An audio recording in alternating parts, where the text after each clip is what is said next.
Good morning. Welcome to the Board of Education ESPLOST 5 workshop. We are grateful for those of you who are here in attendance in person and watching online. This is a workshop, so we will not be conducting any votes or making any decisions today. This is just for information only. So I will turn it over to Dr. Watts for welcome. Thank you. Good morning. We are excited to see everyone here, and we're grateful for the participation and interest in this very important topic as we launch into our journey around ESPLOST 5.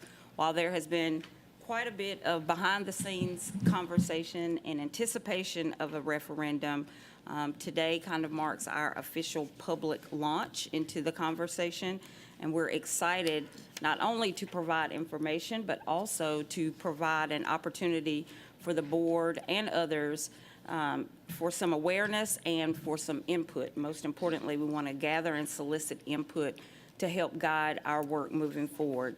So with that, I'm not sure if we have our PowerPoint ready for display or not. Do we? I don't see it back here. Oh, we got it. Awesome. With that, we will jump into our blueprint for the future, going over some outline objectives for the session today, basically for the public, because most of our board members have a familiarity with the benefits of the renovations and new construction, but we do want to share with the public that this is not just about buildings and facilities. This has much more of an impact on student and workforce and our employees. So we want to go over some benefits. We want to share some just essential general information for awareness. But very quickly, we want to pivot after that and get into a moment where we are sharing and gathering feedback from the board on potential programmatic considerations that align with our initial proposals. What we are referring to right now is our blue sky thinking. We want to seek feedback also that will refine our current thinking and possibly generate new ideas for deliberation and planning. And then finally, we will articulate next steps. So everything that we are doing in Savannah-Chatham County Public School System needs to have alignment and anchoring in our strategic plan. And ESPLOST 5, the possibility of a referendum certainly does that. We see it hitting in 3 key areas as it relates to our performance objectives: stewardship, employees, and students. So that's where that alignment falls. And as I mentioned just a second ago, there has been quite a bit of behind-the-scenes work that has been happening, a lot of internal and a little bit of external engagement. But we have officially assembled an internal steering committee to begin that engagement. As you will see on the left side of the screen, we have all offices within our district represented. I think I left off the finance office, so I apologize for that.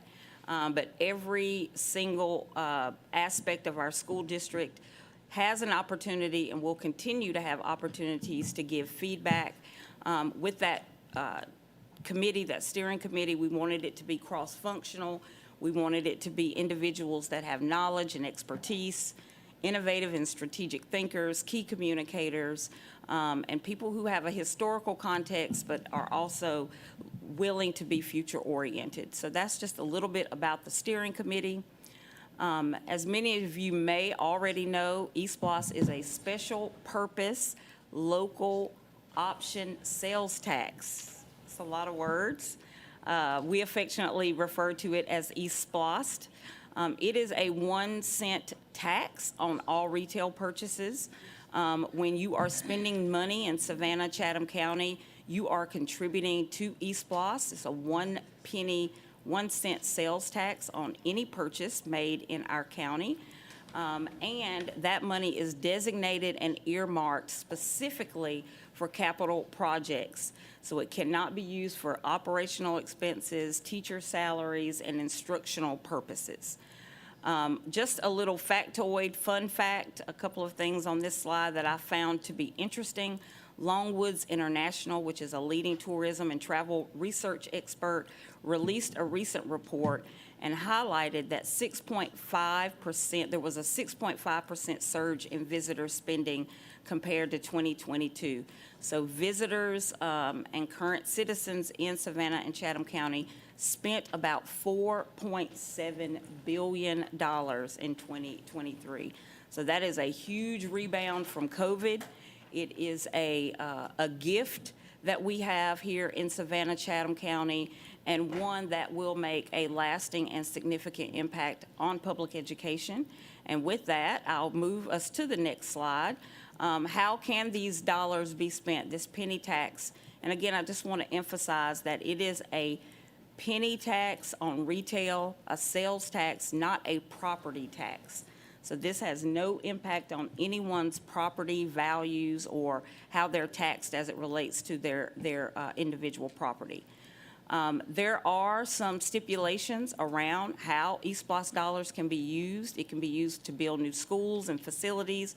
It can be used for renovations. It can be used for buses. It can be used for safety and security. It can be used for improvement in terms of HVAC, roofs, paving, cafeteria equipment. Again, these funds cannot be used for things like teacher salaries and instructional purposes. So just want to highlight, while it is a gift and we're very thankful in our community that we have this gift, there are some parameters.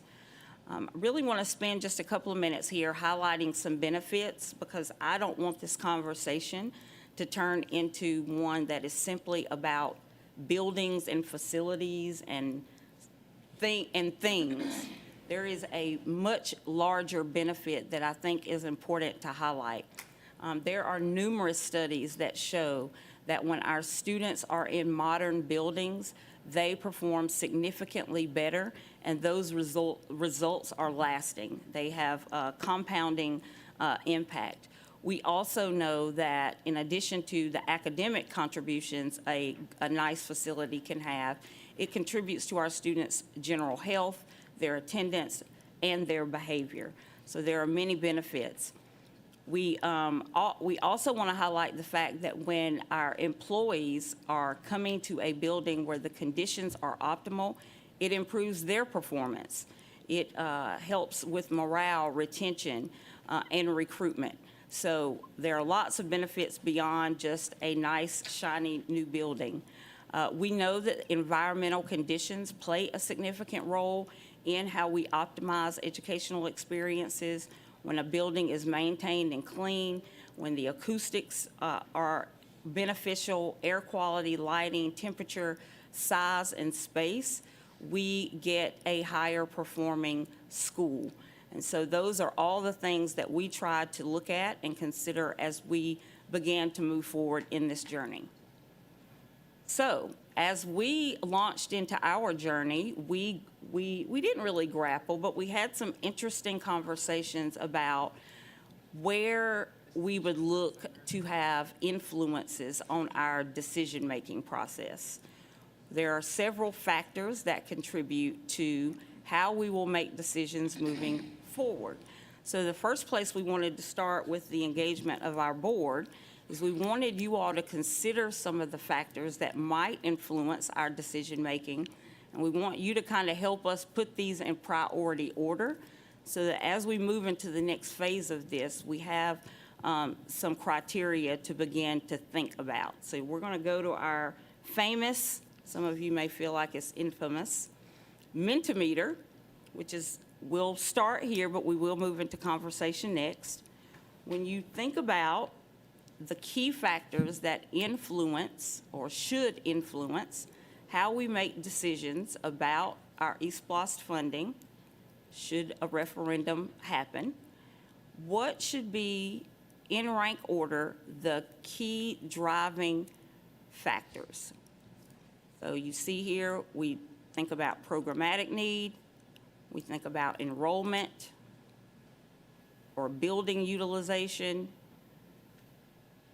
funding and revenue is a factor. We also have a data aspect as we think about facility conditions and life cycle of a building. Then we also left a spot for other. What other factors should we be considering? Dr. Watts? Yes. Can I ask a You most certainly can. clarifying question? So if we're assuming this is for ESPLOST, then the funding revenue, is that going to be different for schools, or are you just talking about the amount of? So Can you we're- clarify what you mean by that criteria? Absolutely. So we know the resources are not infinite. Right. There will be a cap on how much we can spend. So as we are considering that, the aspect of funding and revenue, should that be the main driving force? Gotcha. Or Okay. should it be somewhere else It's in down the between. line?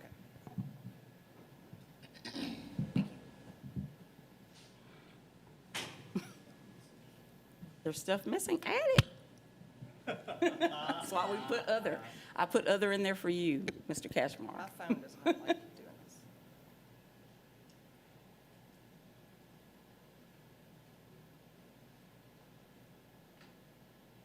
I think we've had 3 participants so far.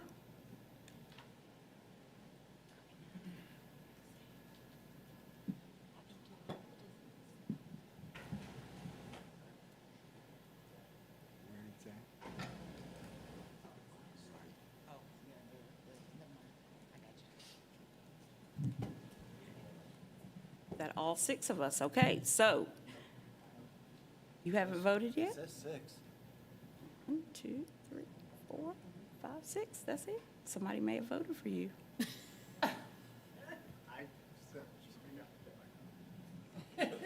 Well, Voting in the parking lot. she might be voting for you. Well, we're going to have a discussion about it, and we can certainly come back to it. I think it was a test vote in there. What? There's a test vote. There was a test vote. There's an honest test vote in there from Kurt Hediger, so you may have a, sorry. This is the wrong time to have questions about ballots and It's not a good start. It's not a good start. Not a good start. Just Well, consider that a non-statistical value. we will give Mr. Moss a second to vote, and then we would love to have some discussion about this particular slide.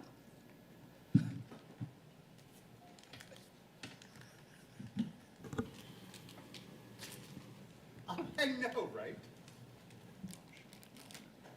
And this really is not a good look for our election season.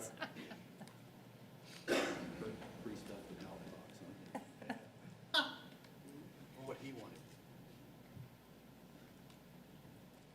the handwritten thing and other from Kurt. Now we know how Go Roger's going to vote. Steelers. For sure stated.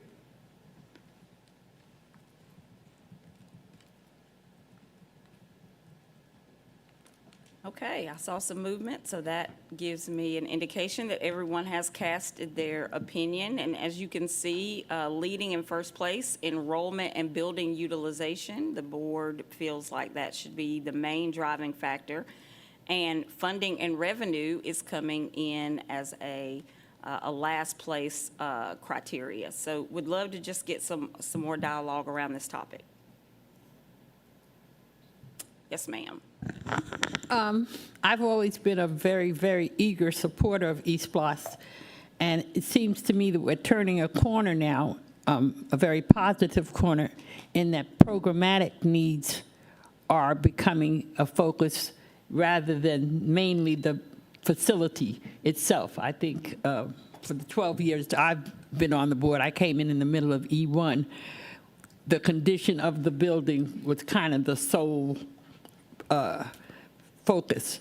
So I'm very pleased to see that actual programs will be considered by the board in terms of our decisions. Am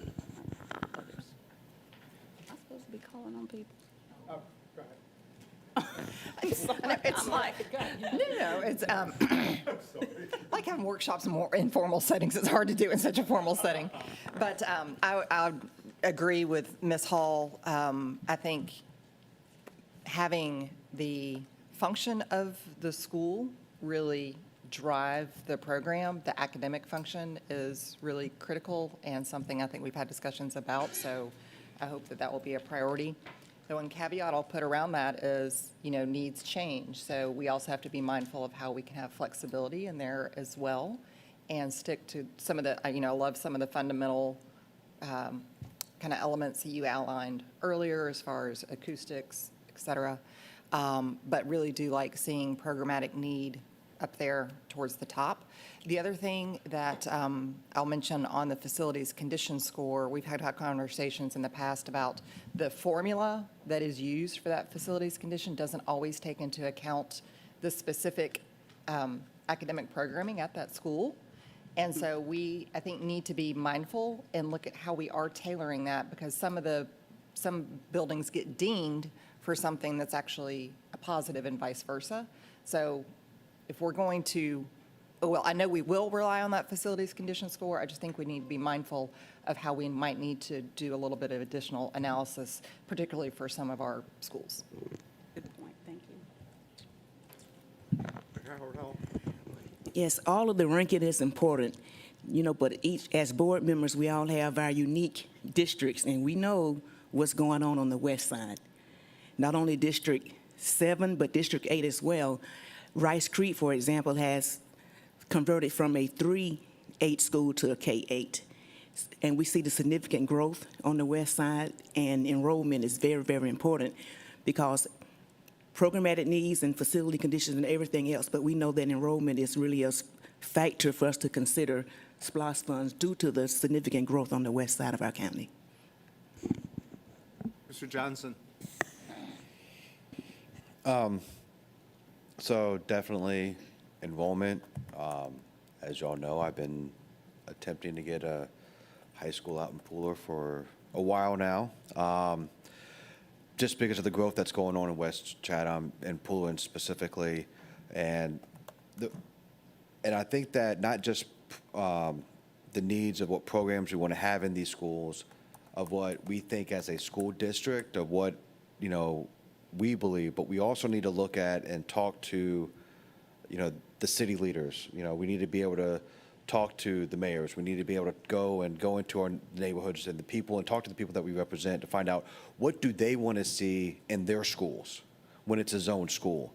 That way, we are able to bring it back to the rest of the board and say, due to my conversations in Pooler or due to my conversations in Bloomingdale or, on Tybee or wherever, we already know what people want because we've already had those conversations. So it does go hand in hand with, the programmatic needs as well as other. So those two kind of go together. I forgot, I didn't mention this, but I need to. I certainly would not want to see any children in 2024 cutting edge buildings, and then we still have some children in 1950s conditions where the plumbing and so certainly as important as programs are, our first consideration to me should be the safety and the well-being of the students in the building. That above any kind of wonderful programs that we come up with. Absolutely. Mr. Kashmar. I don't think these categories are mutually exclusive. I think all of them matter. And historically, we've done kind of a linear analysis. That building's old, let's replace it. That building has a particular program, let's customize that building for the program. We've gotten more sophisticated as we've gone through ESPLOST. And the new facility out in Garden City is an example of that. It was built as a K-12. It was built to be flexible, to respond to what our needs are now and what our needs are down the road. So looking down the road at E5 and beyond, the things that drive utilization and what our facilities needs are population growth or decline, migration, and housing availability. So like my district, District 4 is mostly mature. there really isn't room to put in another 6,000 homes. So what's going to drive enrollment at schools in District 4 are birth rates and whether we have choice programs in any of those schools. So that's a more finite analysis there than on the west side, which is there's unlimited population growth still available out there. I think we need to take all of these into account and have a plan that gives us, my other issue is we have 60-plus facilities. We've seen what limited funds and limited general fund designations for maintenance and operations has done. It's led to data ratings that are not where we want them to be. And we talk about it every budget cycle, but then, we allocate $500,000 for maintenance.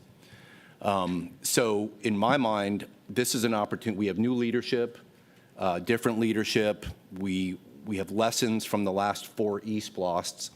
This is an opportunity to, one, reduce our number of facilities, which will increase the amount of money available for the other facilities and increase the amount of money available for programming, so we can be more strategic and focused. So what I'd like to see us do is taking into account population trends, migration, facility conditions, reduce our total number of facilities, increase the number of facilities that are flexible, where if we need more middle school seats or elementary seats, we have the facility can handle it.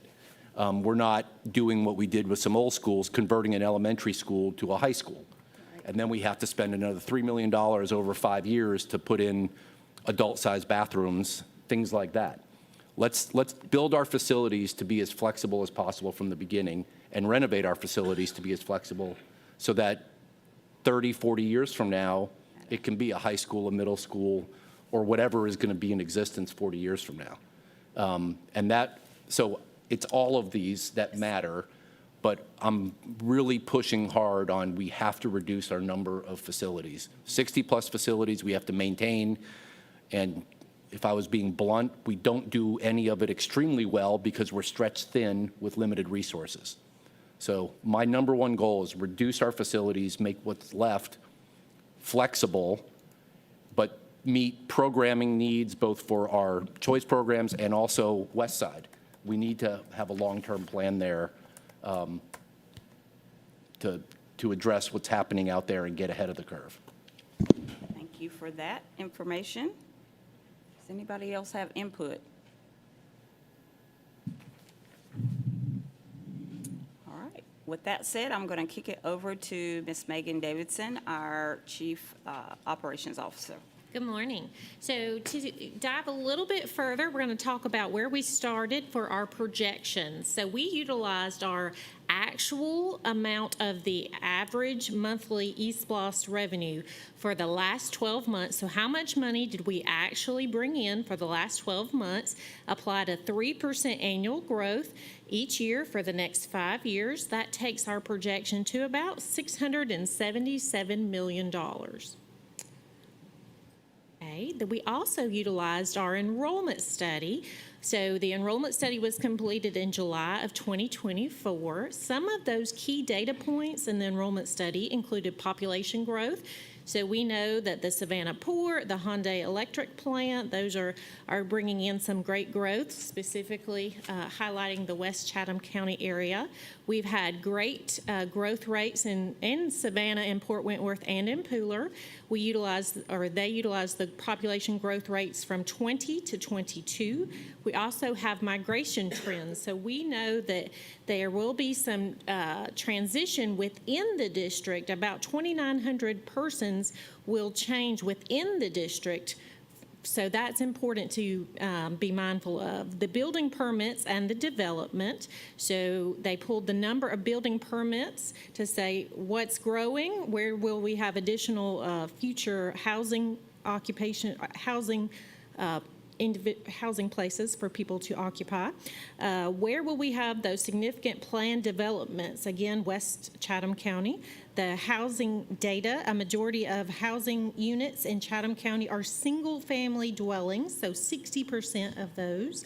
And then Tybee Island has the highest single-family housing density and median household income, and then also the K-8s are very popular. So utilizing that enrollment study, we did an analysis to say which schools in 2028 would be overutilized and which schools by 2040 would be overutilized. The same thing for underutilized. So for our elementary school level, based on the enrollment data and the capacity of the school itself as it stands today, we have 5 elementary schools that would be overutilized by 2028, which is not too far away. And then the same 5 schools will will trend through 2040. Then for our underutilization, unfortunately, we have 5 schools that will be in that category by 2040. So that's something to be mindful of as we look at our ESPLOST. Continuing on through our K-8 areas, we have 6 schools that are overutilized by 2028, and then we have that trend continues and an additional school is added in the 2040 area, but thankfully no schools in our K-8 areas are projected to be underutilized. And I should note there, you'll see some asterisks beside our choice program schools. We know that those are controlled in terms of enrollment, but we used our wait list, our applications and wait list to indicate whether there would be under or over enrollment. And that data is found in the appendix of your packets, if you'd like to refer to that. Continuing through the middle school level, we will have 2 schools that by 2028 are projected to be overutilized, and then 3 by 2040. And then for our underutilized, we will have 1 school that is projected by 2028 and 4 schools by 2040. Now on to the high school level. We here have we have 5 high schools that are going to be at the overutilized level in 2028, and that number continues and increases through 2040. And then we have 1 school that is underutilized, and that same school continues in 2040. Before we move into exploration of ideas, I'll pause there for any questions. Okay. Ms. Grabowski, then Dr. Hoskins-Brown. I was trying to see if I could find the enrollment study. Can you explain a little bit about the future 2040 underutilization and what is driving those numbers or underutilization rates? Absolutely. So some of it goes back to the migration trends within the district itself. So students, our families are moving within Chatham County, so they would be moving from one school to another. Some of it goes back to those population growth. So as the students move into the overutilized, that then would make some of those schools underutilized. And unfortunately, some of those areas are not projected based on birth rates to have the level of students to be at the capacity level. So when you go back and you look at the students that projected birth rates, if you continue the math behind the projection, those areas are not expected to be fully utilized. It just seemed, I mean, you've got schools on the west side that are showing underutilization, so I'm just trying to make sense of where that's coming. Can we get that report sent to us again? Absolutely, yes. Sorry, thank you. Dr. Hoskins-Brown, then Ms. Hall. Thank you, and pardon me for my delay in being here. I have two questions about the under and overutilization. The first is in the consideration of construction. Have we looked at, and I have not, which is why I'm asking, have we looked at any of the construction plans by the Housing Authority? I would have to go back and work with the group that did the study, but they did pull in the permit, so I'm assuming that they did pull in that information. But if it's planned but not yet permitted, like, I don't know, I know that in a lot of the construction in this area was part of a long-term plan. I don't know if that long-term plan is completed. Right. But it wouldn't be permitted if they're not starting it this fiscal year. Right. So if we could look at what their long-term plan is, that would be helpful. Absolutely. Thank you. And then the other is underutilization in 2040. Are we considering, not are we considering, how are we considering underutilization and the schools that are impacted? Like right now, I'm looking at elementary, Bloomingdale, Butler, Gadsden, Garden City, Schumann. How are we meshing that with our classroom target size? You know, the approaches to deal with underutilization, because there's going to have to be a reaction. Right. We're not going to have schools where there's 100 children in it. So how are we looking at classroom size, whether it's the standard classroom size or our waiver classroom size, for how we're going to address underutilization? In terms of individual classrooms, like I mean, in combining schools, choosing to close schools, choosing what locations. If you have several underutilized locations, and elementary is not a good example. Let's look at, there was another one that schools were closer in proximity. Okay, so if we look at middle school level, 2040, you have Hubert and Myers nearby. You have Durin, not so nearby. But when you're looking at underutilization, and I don't like having a conversation now about what may be happening then, Right. but people know that when there's underutilization, if people are not starting to move back into that area and the facility is starting to degrade, that's when conversations about closing and combining schools occur. absolutely. So, And/or, I would say, school closures, school combinations, and/or programmatic changes that may bring life Into to the- a certain facility. So all those discussions are being had. thank you. That's Yes. what I wanted to know, is how, besides just seeing that there's underutilization in the traditional sense, are we looking at alternative utilization Yes. or how the needs of those Yes, and communities? I think present? you'll see that coming up on the next couple of slides. Thank you. Ms. Hall, Can we go to the high school? your microphone. So, for instance, we have Jenkins being overutilized and Johnson under. And right now, I know children past me who live all the way in Nottingham, say, who you think would go to Jenkins, who go to Johnson. The communities are that close. So before we start to panic, I think, about underutilization, and perhaps, Dion, into what you were saying, we can look at, how we use Yes. the actual, Space. to look at that. Because Yes. I'm always amazed when I ask kids where they live and find out that there's a high school closer to their home than the one they actually go to, So that's interesting to see. Absolutely, and I think as Dr. Watts mentioned, in the programmatic piece, you'll see that we have looked at this. Also be mindful that 2028 is the most accurate piece, right, because it's the closest. 2040 is just a projection. So as we do additional programmatic changes, as there are additional growth, that's just something for us to pay attention of and be mindful of, right? We don't necessarily have to make any concrete decisions right now for 2040. It's just something to watch and to trend how things are going in that. Are they going in the right direction, or do we need to make adjustments?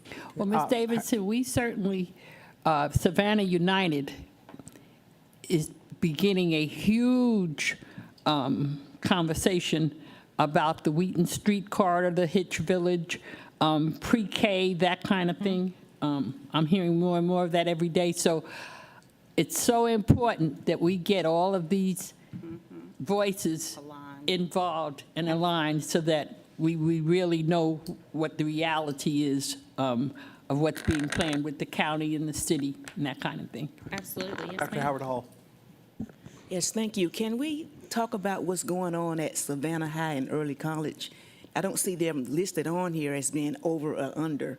So where are we with those two particular schools that's located in the same building, knowing that the building has not reached the capacity regarding enrollment? So are we trending under or trending over? Exactly what's going on over there? Under.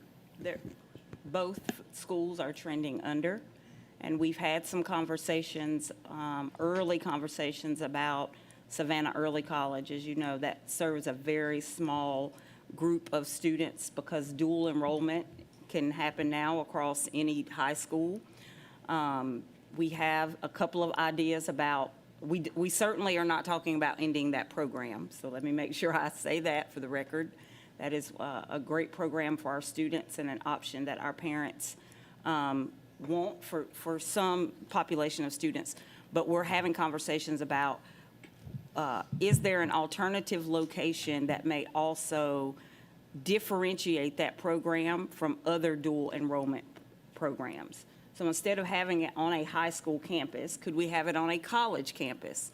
Because then it looks and feels very different from a dual enrollment program at any other high school if they're actually going to a college campus, which would then free up space to be used for some other programmatic need, central office need. So those conversations are very early, but they are top of mind. Dr. Hoskins Brown. I'm so glad that you said that, Dr. Watts, about the possibility of looking at how we can tweak our programs to make sure that they best serve our students and take greater advantage of our partners. And I think that ESPLOST isn't a chance to do that. One of the conversations that has happened on campus in exploring the larger strategic plan for Savannah State University has been looking at the history of early childhood education, which was in the form of Rosenwald School, in the Powell Laboratory, matured into other things, and then transitioned away. But then now there's the School of Teacher Education, and you have young people who need opportunities for in-service learning. And then we also have not enough early education in that part of our county for little people. So it seems like there are opportunities as you and all, 5 of the university presidents that are here in town have conversations, look at whether or not ESPLOST can provide an opportunity for public-public partnerships or cross-organizational development that meets everybody's needs. Yes. And provides workforce development for the teachers Yes. that we need. Yes, all mutual beneficial. Love it. All right. Oh, Scott Burn. Mutual beneficial, I agree 100%. I think back to some previous experiences where various municipalities worked with us, and then trying to think of how to say this the right way. It was more of a one-sided partnership, and we were asked to do things, and then we're told some things would happen, and then they didn't happen, or we were charged impact fees we were told wouldn't apply, or zoning requirements or certificate of occupancy requirements were sprung on us when the project was 99% done, and then we couldn't open until we did what we were asked to do. I say all that to say there are many communities that have approached us and private developers who have approached us and said, please put a school here because it'll help our community. And that's certainly a conversation we should have, particularly with our public partners. But there has to be a mutual benefit in terms of collaboration on the entire process and an understanding that we can't be strong-armed on some stuff, too. And I'm being a little coy, but it's basically, there has to be a clear understanding of what everybody's contribution to the entire project is going to be on the front end, and no changes 90% down the road when we're already committed. Agreed. Thank you for that heads up and awareness, and we'll make sure we keep that top of mind. And I will get more information later, at a later time. Very well. So as I mentioned earlier, there has been robust kind of internal discussion and some periphery external conversation to explore ideas. We really want this to be an opportunity for the board to also contribute ideas to kind of how we're thinking about programs. But as we started having these conversations internally and externally, these were some of the documents, and we're referring to as sources of inspiration. We looked at national research, cutting-edge programs across the country. We thought partnered with each other. There's been lots of exchanges about ideas, but we also looked at data in terms of facility conditions. We also looked at local context in terms of workforce development needs and growth and infrastructure. We certainly looked at our student enrollment. So, and lastly, we looked at programs that need to be reset, sunset, or replicated. So these were all the things that provided sources of inspiration for us, and we ask that as we continue into the conversation today, you all have seen these and had conversations about many of these topics, that you keep them in mind. Internally, and again on the periphery of external engagement, these were some of the themes that have emerged when we think about big sky thinking or blue sky thinking. We have heard loud and clear that there is a need to expand STEM opportunities across the district. We've looked at schools like Bartlett that are tremendously successful but have a wait list, and how do we replicate those programs to provide more opportunities for students. We have heard loud and clear. It was one of the first things that was put on my radar as I moved and transitioned into the superintendency, is that we have to make sure we have secondary opportunities for our students on the West Chatham geographic area to relieve overcrowding of schools. We have heard and even have had board members really champion ideas of early learning experiences. We know the benefit that pays us, not only for our community, but for our students as they matriculate into elementary, middle, and high school. We've heard from teachers and others that we want to bolster our expeditionary and experiential learning experiences for students. And we know the current context of our region really speaks to this idea of how do we expand opportunities for environmental, veterinary, and marine sciences. So we've had some discussions about that. And then, of course, career and technical learning opportunities with the partnerships that we already have and ones that we can continue to increase are all things that we have heard loud and clear and we've had internal conversations about. To take those programmatic ideas and try to put them in a facility context, here are some of the ideas that have emerged. Again, we want your thoughts on these so that we can refine them, disregard them, or have a new idea. But as it relates to the STEM Academy at Bartlett, we're thinking about that in terms of the potential unutilization of Johnson High School and the concept of having a continuation school for students at Bartlett who currently go to Bartlett as a STEM school, but then have nowhere to go at high school. There's no STEM secondary opportunity beyond the 8th grade there. So could we look at the underutilization of Johnson High School and create a program there that could provide a continuation opportunity? and also solve for underutilization at Johnson.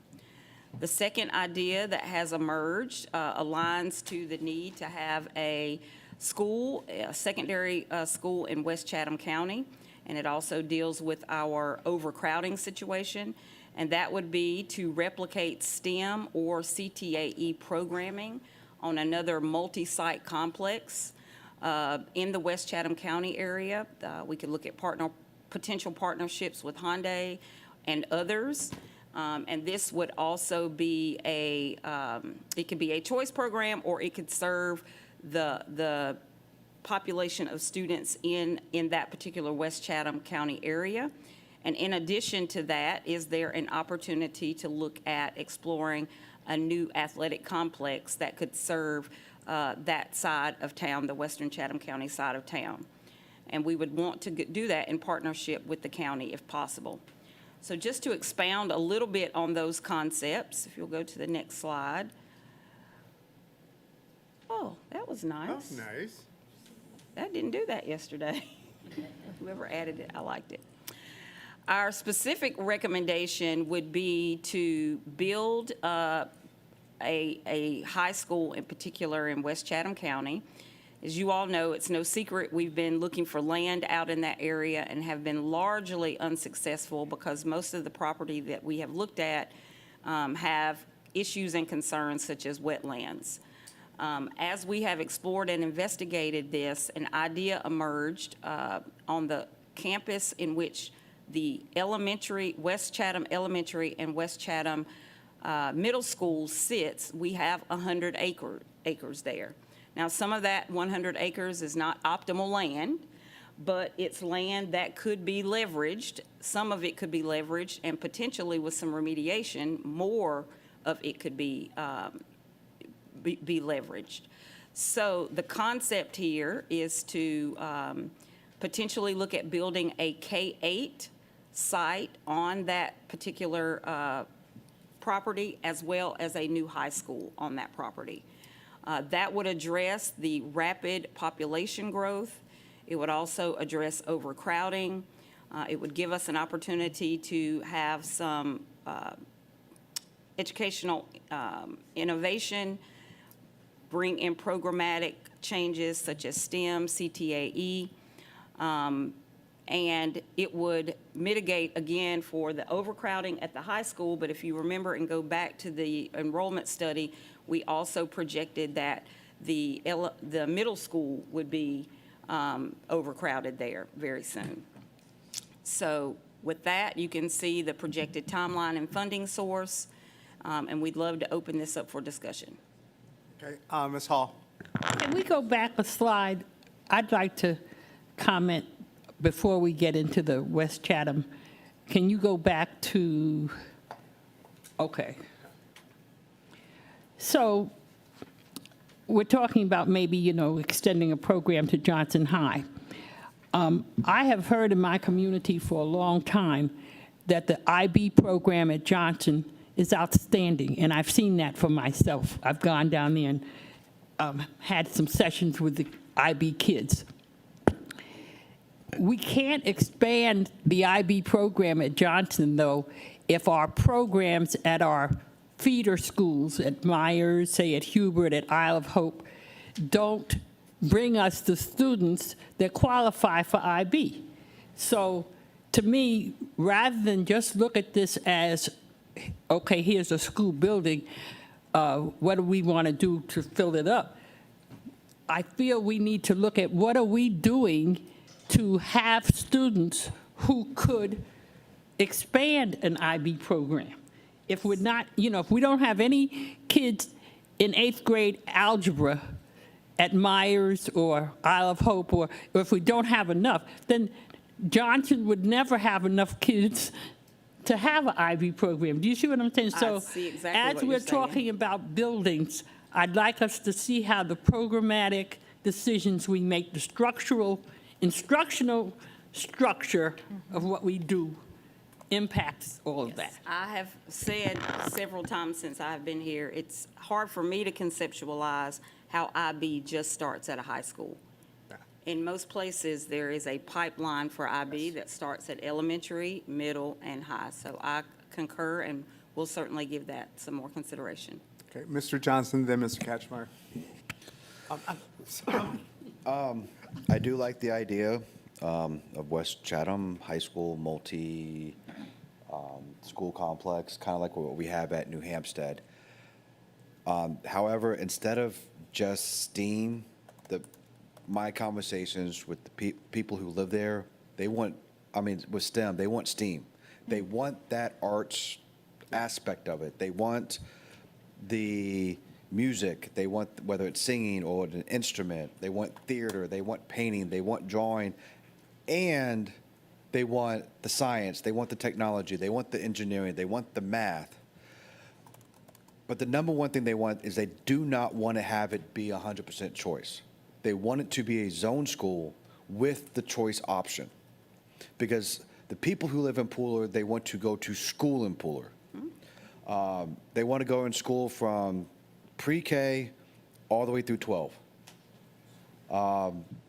That's how Pooler is. I mean, we have the mayor of Pooler here. She can also say, if you ask her after the workshop, the people in Pooler, they want to have a high school in Pooler that they can call their own. Because right now, the residents of Pooler either have to send their kids to Garden City or Savannah or to private school. They don't have a high school that they can call their own.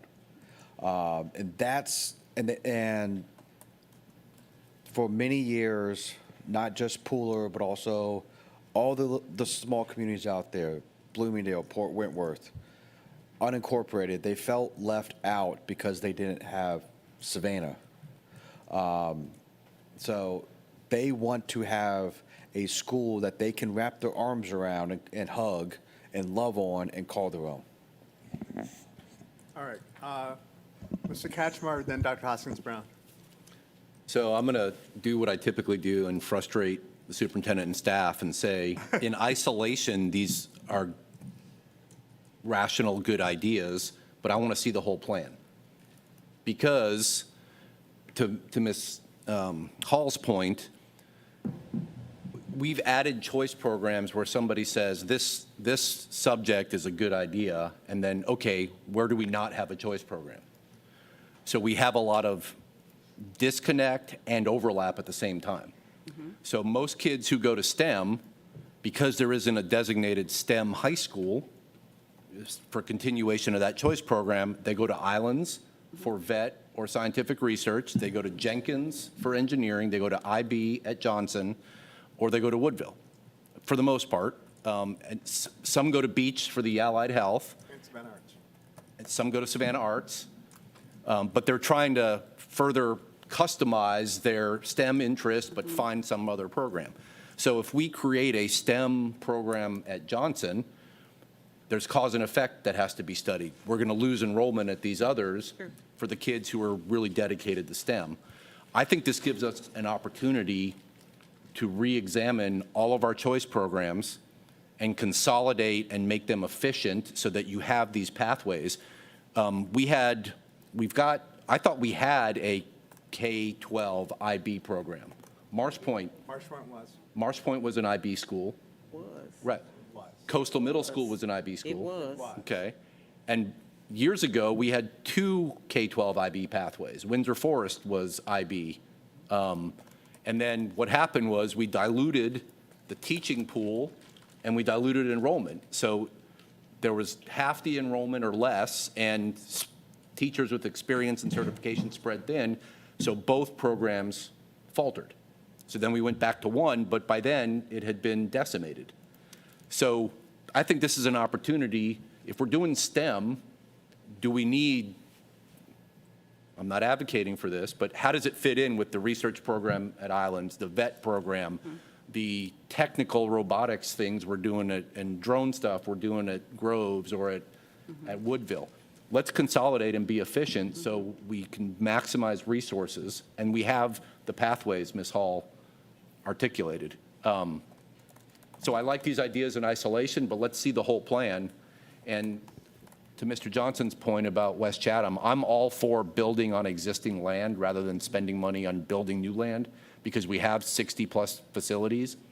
It's harder out in West Chatham, but you've got Rice Creek, you've got New Hampstead, you've got New Hampstead K-8, you've got Bloomingdale, you've got the West Chatham properties, Pooler Elementary, and Garden City, Mercer, so there's some geographic restrictions too. That's where, if there's a municipality or developer that says, I'll give you some land at 50% off if you come here, I mean, that's the kind of partnership where we can maximize the programming and the investment in that area, and be more site-specific. Dr. Hoskins-Brown. Thank you. We already created a program that drew out of Johnson when we created Islands. There was oceanography at Johnson High School before we created Islands High School and had the environmental science program there. And it was centered, really, one of the reasons it was challenged is because it was centered on one teacher, and eventually that teacher left Johnson. So I think we have multiple precedents of creating services in different parts of the district that pulls enrollment. So I would like to see the plan. I'm just reacting to Mr. Cashmar's comment because the fear for what could happen to existing programs has already existed to historic programs, which is why Johnson is underutilized. We don't have that many places in the county where we have high schools that close. A few, but not that many. So I raised my hand because I am excited about the idea of expanding STEM, and I want to invite us to consider STEM more broadly than we define it. STEM is not just engineering, and the growing pathways of STEM and STEAM. I don't work a lot with STEAM, but I honor STEAM. AI and machine learning is becoming increasingly important in my agency. eDNA, we can't capture all the fish or shrimp or crabs or whatever to figure out what's living out there, but being able to measure and analyze environmental DNA is entirely important. We don't have a lot of options for young people that are organismally oriented like me. I like a whole animal I can look at and touch and turn it over and study it. Some, I know Tanya's like, all those outdoor things. You go ahead. When you write up the report, I'll read it. But, some young people and the young people at Islands who are interested in vet, they can see a whole animal and study a whole animal, or a whole tree or or something like that. But there's also a greater importance in landscape ecology as we look at the consequences of climate change and sea level rise and nuisance tides, where students need to be able to look at biological systems in a broader landscape scale to see what changes are. We have an economy that's heavily influenced by chemistry all down this row. And so I love what we do in the medical field, what we do in engineering, what we do in construction, what we do in robotics. But there's a whole bunch of science out there and technology that we can be educating students in, that students at Johnson or wherever we put it would benefit. So I just wanted to throw that out there as a scientist. So there's a big whole bunch of science out there that we can do. I support communities that want to have education in their community. I support that for the West. I know that we're working on those plans, so I'm just looking to see what that's going to be and how it fits in the overall plan for the district. I think that there are things that we can learn from the Islands model, things that we can learn from the Tybee Island Maritime Academy model about not creating islands of effort, islands of isolation or geographic segregation, but really embracing what communities want for themselves and bringing it to the whole that is the district. Yes, sure. So I agree. We don't need to do a whole lot of investing if we already have the land, but we do need to listen to what communities want for themselves and then integrate that into the fabric that is the overall district. So, thanks. Dr. Howard Hall. Yes, two things. One, we talked about extending the concept for our STEM school at Bartlett. But we do have underutilized schools such as Duran Middle School, Hubert, Merson, Myers. So what concepts can we extend to bolster opportunities for students attending those schools as the trend continues to go downward regarding the population? Then my next question would be, what does the recommendation for West Chatham County look like for Port Wentworth, being that we know that Rice Creek is soon to be busting at the seam if they're not right at the enrollment population? So what does that look like, not only for Pooler, but for Port Wentworth as well? Ms. Grabowski. I need the questions answered. Yeah. I'm sorry. I don't know that we have an answer to those off the top of our heads today, but we have some other projects that are in this plan that may address, and some other ones that are in consideration. You raising it, though, puts it on our radar. Oh, okay, thank you. Ms. Grabowski. So lots of really great, exciting, I think, conversation. I love the idea of starting with blue sky thinking. I would like for us to think of our blue sky thinking of STEAM at all schools. Like, why do we have to just limit it? Why can't we make that a goal for our entire district? And I'll remind everyone that the STEM Academy is a STEAM certified school. So they have an amazing theater program that wins state competitions all the time. I'd be interested to see, because we do have a lot of students that go from STEM to Savannah Arts. So I'd be interested to see what the actual data shows of where those students are, what high schools they are going to, because both of my children went to STEM, and I know their friends have, kind of dispersed, so that's anecdotal. But I want us to, if we're going to blue sky think, why do we have to only offer STEAM, knowing the importance of STEAM? I think as we are looking at our choice programs, we have to be mindful to keep our strong programs strong. To Mr. Katchmar's point, I wasn't here on the board at the time of those other programs, but we don't want to get into the situation where we're diluting and we're not maintaining the strength of our existing programs. I think it's also helpful to remember that some of these schools where we know we consistently have high wait list of, the engineering program at Jenkins, at Savannah Arts, at STEM, they're not only specialty programs, they are academically accelerated programs. So I think that we have a higher demand than we are meeting for those academically accelerated programs. We're doing a great job at looking at VOTEC opportunities, which we need to continue to do. I think we also need to make sure that we are being mindful of college preparation programs as well. It's not an either or, it has to be an and. And I think if we do that with more intentionality, then we may have the opportunity to be able to address some of the underutilization. I am curious, if we look at Johnson, what that does mean for the IB program. Do we have two choice programs at one high school? How does that work? So I think looking at all that's really important. For the idea of the new high school campus at West Chatham, again, if we can utilize property that we already have, I think that's fantastic. The one thing that, and I'm glad our pooler partners are here, because we need to work very closely with pooler on the transportation side.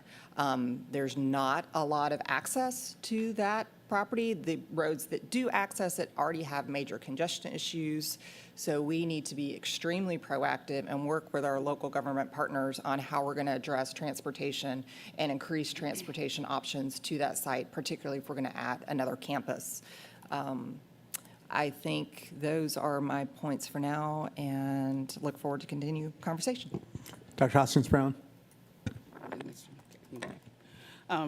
That's a really, really good point. What you said about academically accelerated programs, and I know you've said that before, but it just hit me differently this morning, and I wanted to just kind of amplify your voice on that, because, and you may not love this part of my comment as much, but it's meant with grace and goodwill.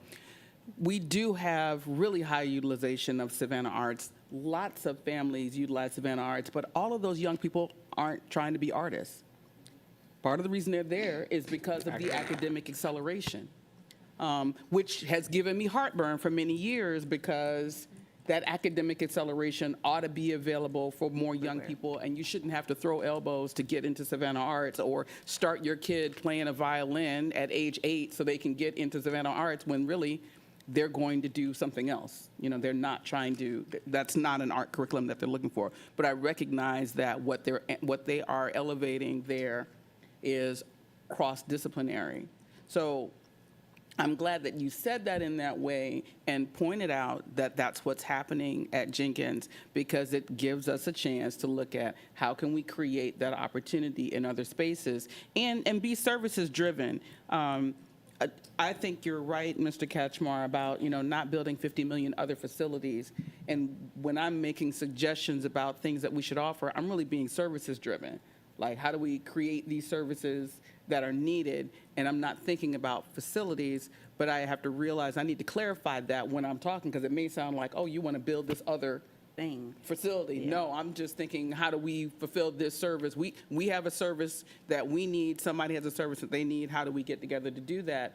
And that may be by looking at how we address the demand that we're already seeing in some other places. Because I think that there are students at all of our schools that want to see that acceleration, but we have developed a culture of you have to tunnel your way Yes. to it, Yes. rather than it being available for you Right. here on the west side or in Pooler or in the east side. Every homeschool should be a first choice option because it should offer the acceleration opportunities, and you shouldn't have to run to another school. Is that conceptually, I think, what you're saying? It is, and I think we just need to say it out loud to people so that people know that we know it and know that we can start thinking about ways to fix it. That may be structural, but may not be, because that accelerated option requires that AP teacher being there. Right. Yep. So how do you get that person there, and what are the obstacles to that person? Everything I wanted to take AP, I had at Beach High School. So how was that created at that time, and what is the obstacle to it now? All right, okay. Mr. Johnson, then Ms. Hall. Real quick about the possibility of an on-site athletic complex. I like that we're looking at that now instead of, while the thing's being built and say, oh, well, maybe we should have done this now, like we've done at other locations. And I just, because we already know that we have the growth going in West Chatham, so the complex at Groves, that's going to be heavily utilized. There is not really there's not a complex at New Hampstead. So they have to use Pooler's facilities for games and everything else, and I appreciate Pooler for letting us do that.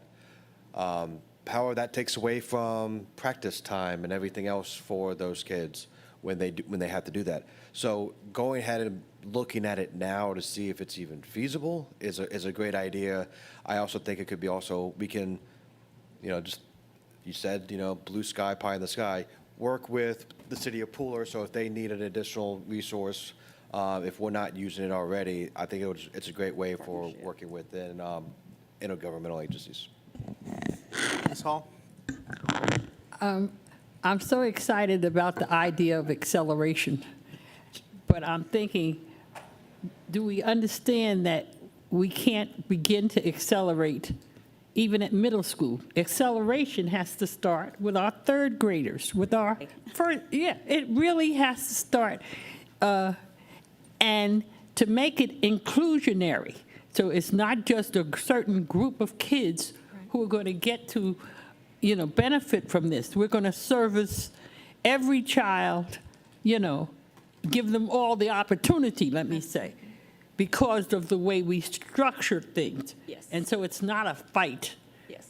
or a scarcity model. Only 20 kids can do this. So if we take that acceleration thought all the way down, then I think we're really on the right track. Mr. Katchmar?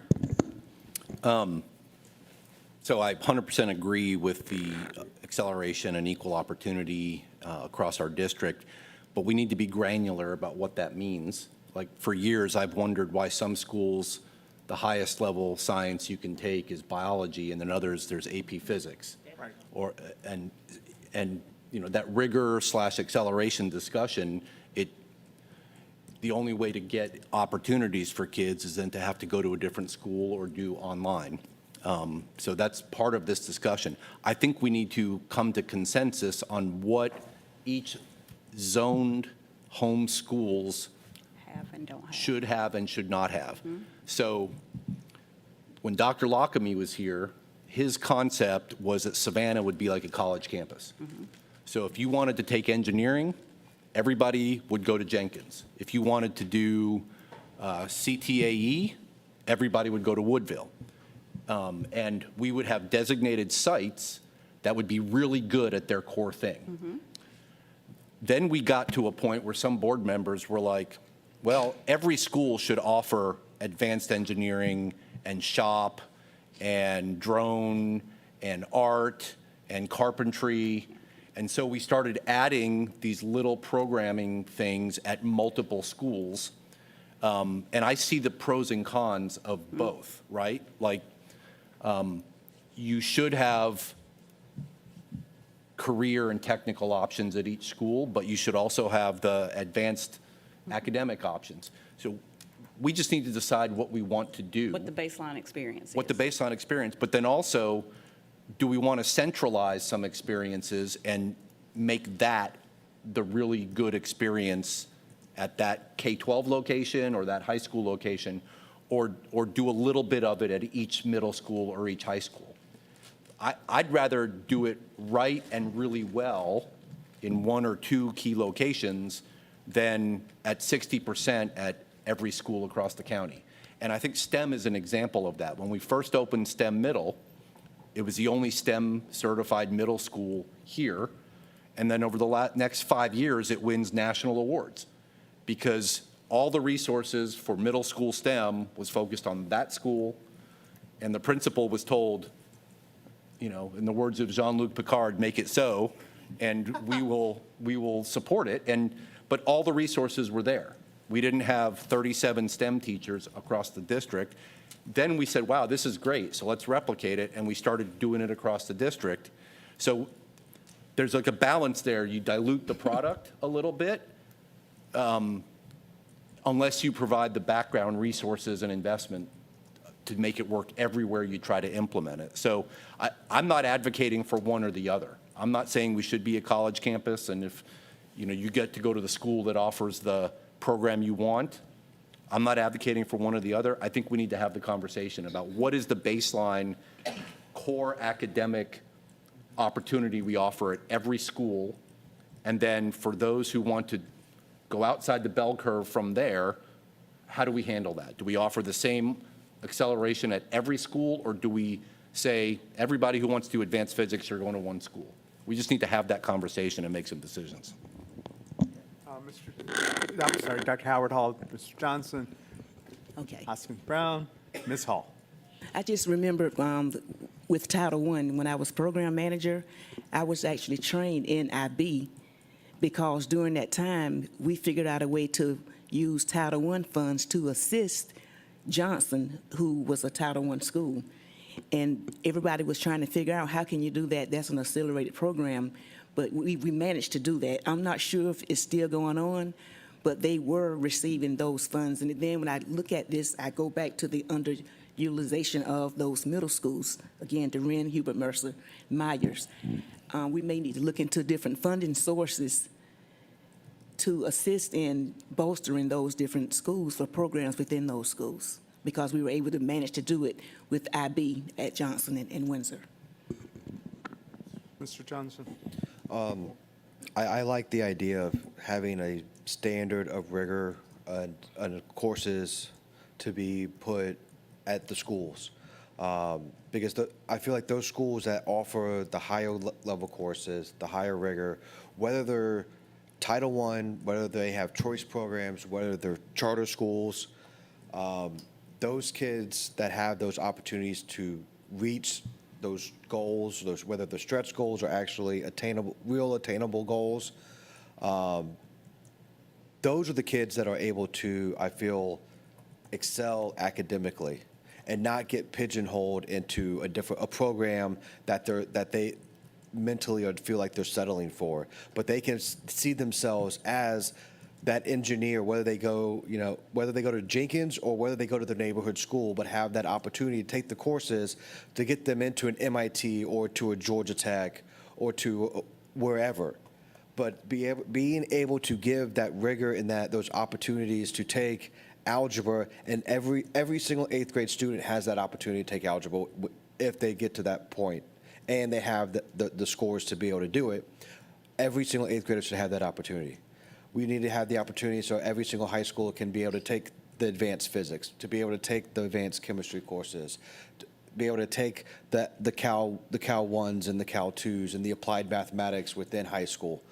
But we need it doesn't need to be just focused on the high school, as Ms. Hall has been saying. And we used to do it as a district. I know we did. However, we've kind of, I think we have kind of diluted some of our programs. And I think it's because we try to expand it too quickly and too far. But if we are smart about it and saying this is what our goal is, working towards it incrementally to be able to provide everything, to provide what all of our students need, so that way no student falls through the cracks and every single student can reach their God-given potential. Dr. Hassan-Farrell. The idea of having a minimum configuration of opportunities at schools is really appealing to me, and centralizing it has another set of costs. So for me, if you're going to centralize if you're going to have a minimum configuration of opportunity at each school, then that means you're going to have those teachers there.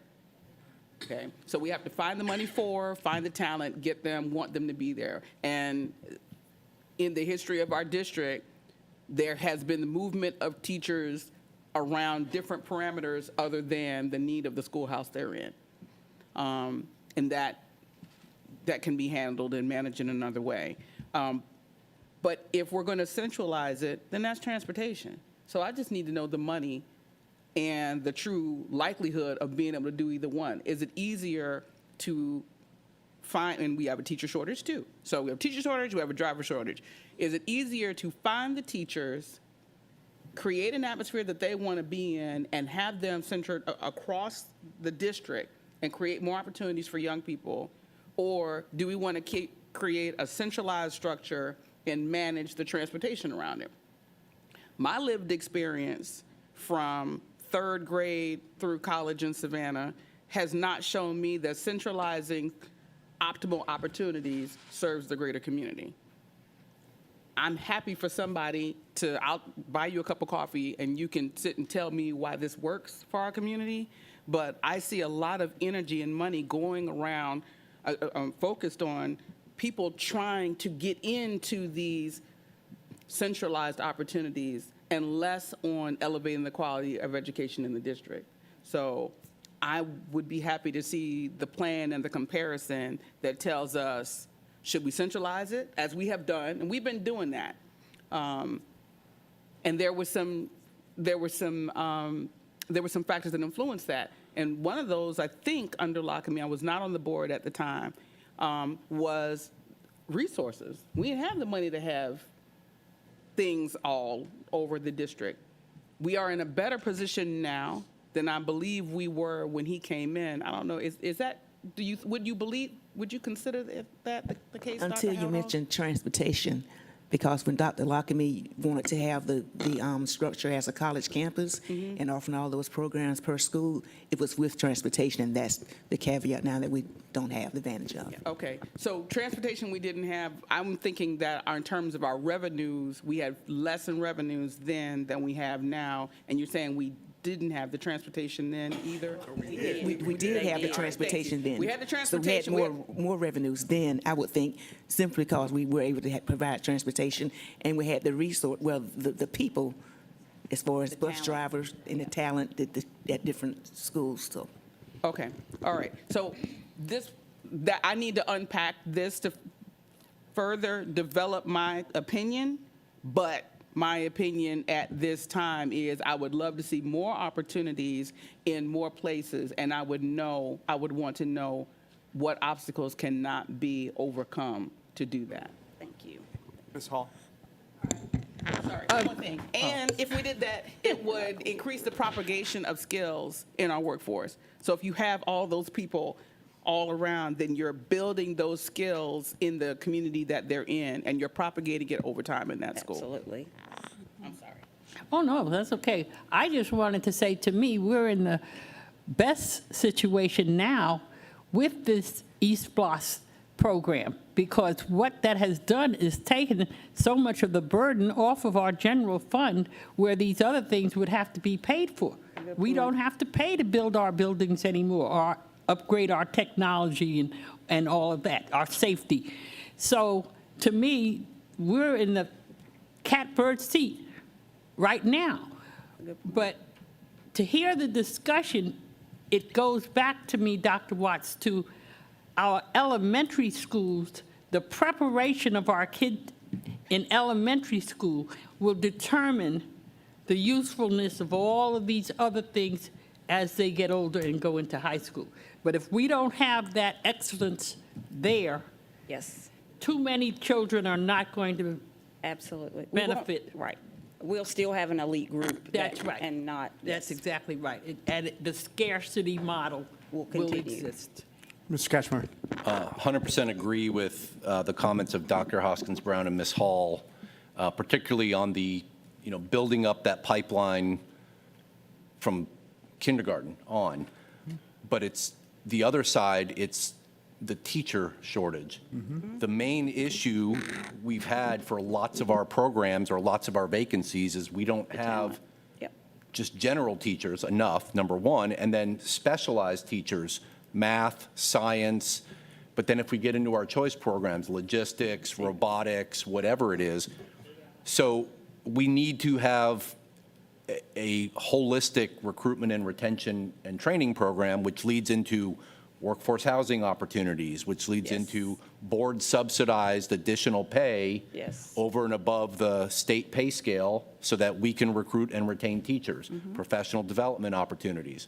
So this holistic reimagining of what we do and building up the skill sets for the kids, we need to have the people who can execute it, and we need to invest in that pipeline as well. Absolutely. Okay, Mr. Johnson, then We I have got to say several more something. programs to get through. Yeah, well, You asked for input. I know. yeah, you asked for input. And along the lines of what Mr. Cashmore said, I feel like we pay our teachers and other professionals as more like the state pays their employees, I guess, as state employees instead of professionals. I mean, we have it where they have to have a degree. They could go into the private sector and make more money. They choose to come into our schools and to teach the next generation. They are professionals. We need to treat them as professionals, and we need to pay them as professionals. But and something that President Moss and Mr. Cashmore and myself have said before, they also need to get the additional pay if they do additional work. If they are coaching volleyball, they need to be paid for coaching for that. If they are driving a bus, they need to help out when too many bus drivers call in. They need to be paid for that as well. We need to make sure that we are properly paying our employees, not just for as the professionals they are, but also for the actual work they do. Agreed. And I think I'd like to just stamp a couple of things. Did anybody else have a comment? Me? Oh, I'm sorry. Okay. Go ahead. Okay, so I'll make this quick. So the last few days, I've been in Bowling Green, Kentucky with CETA, and we visited a high school there. And this high school had an athletic complex with a state-of-the-art pool. The great thing about this is that that pool could be used by the community. That pool could be used by other high schools. I like the idea of an athletic complex. I think we need to get away from having to build like state-of-the-art athletic complexes for every school when we can do some exceptional ones in different areas of the county that everyone could use. And speaking of everyone can use, I think that needs to be the conversation with the county, with the city officials, and this may sound controversial, but it drives me nuts that, and I'm not picking on Islands High School, but Islands High School has this incredible track, state-of-the-art track. But we have marathon groups. They can't use it.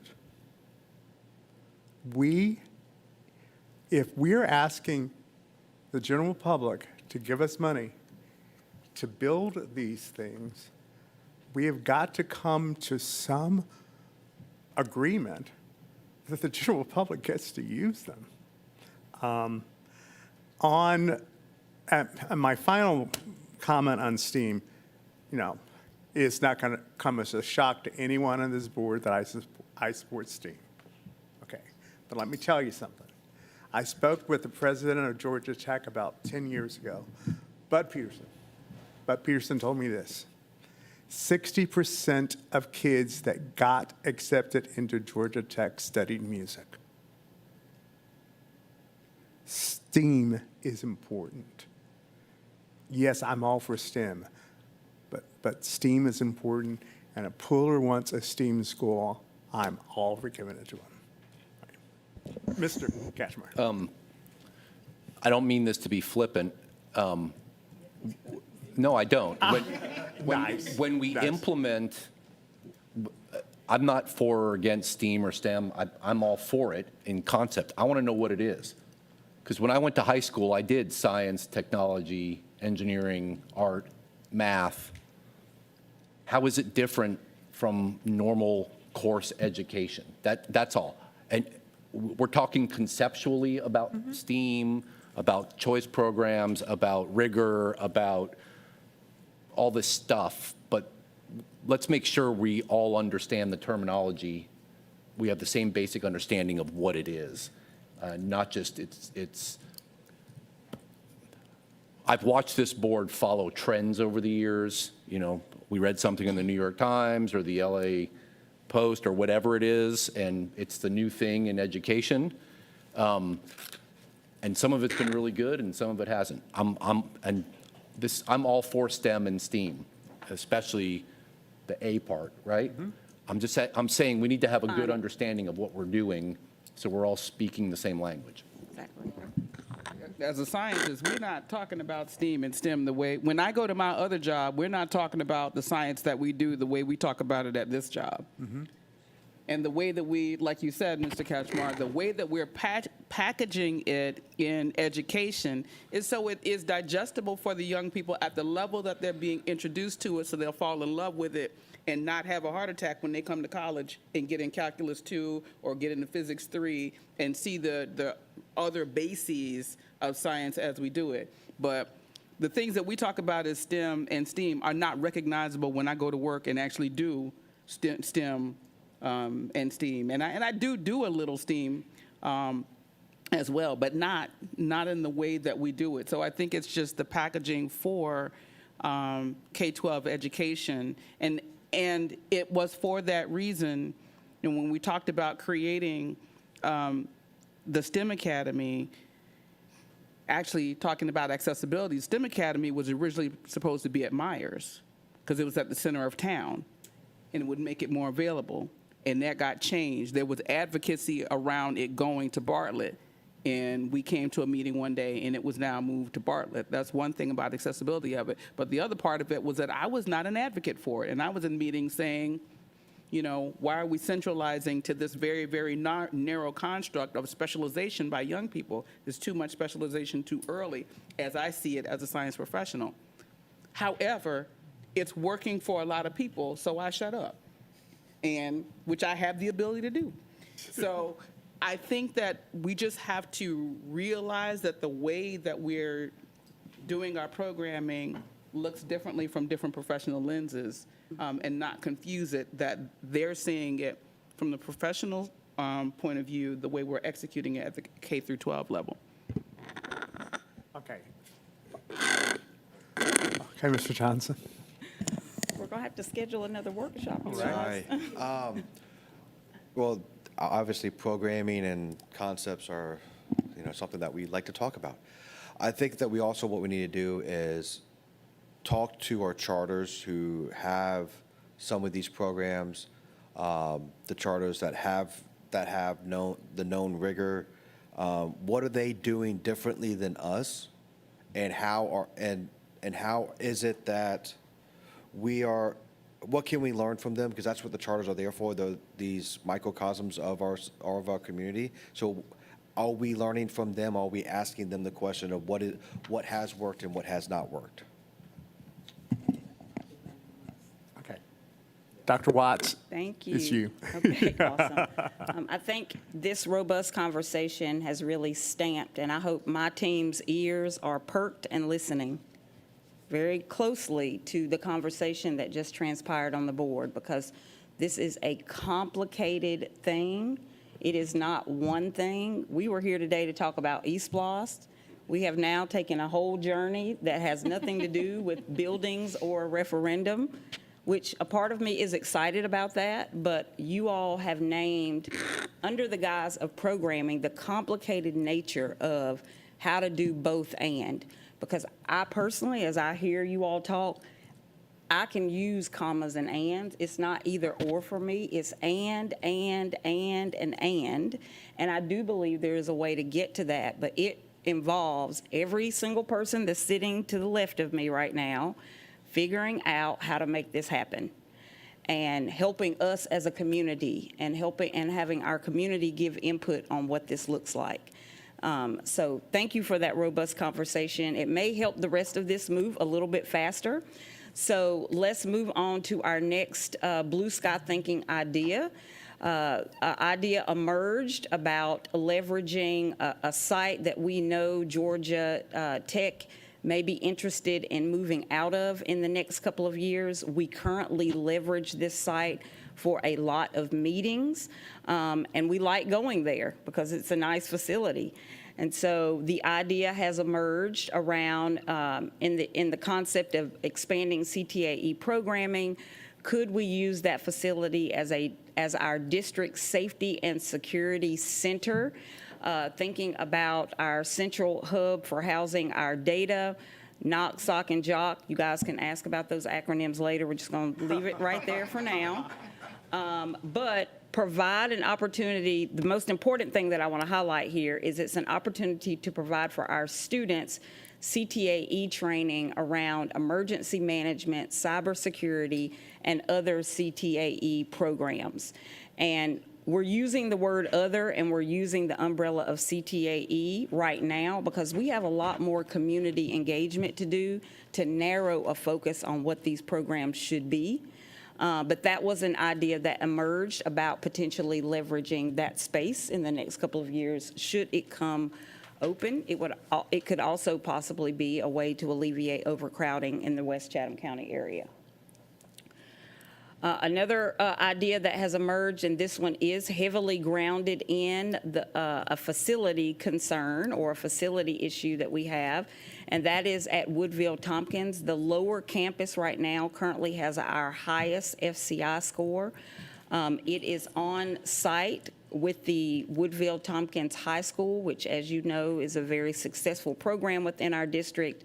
So the conversation or the blue sky thinking ideas that have emerged from that really have to do with how could we leverage that lower campus to potentially expand seats at Woodville-Tompkins and or across the district, and to look at specific programs like robotics. We already know they have an auto mechanics program there. How could we further expand that?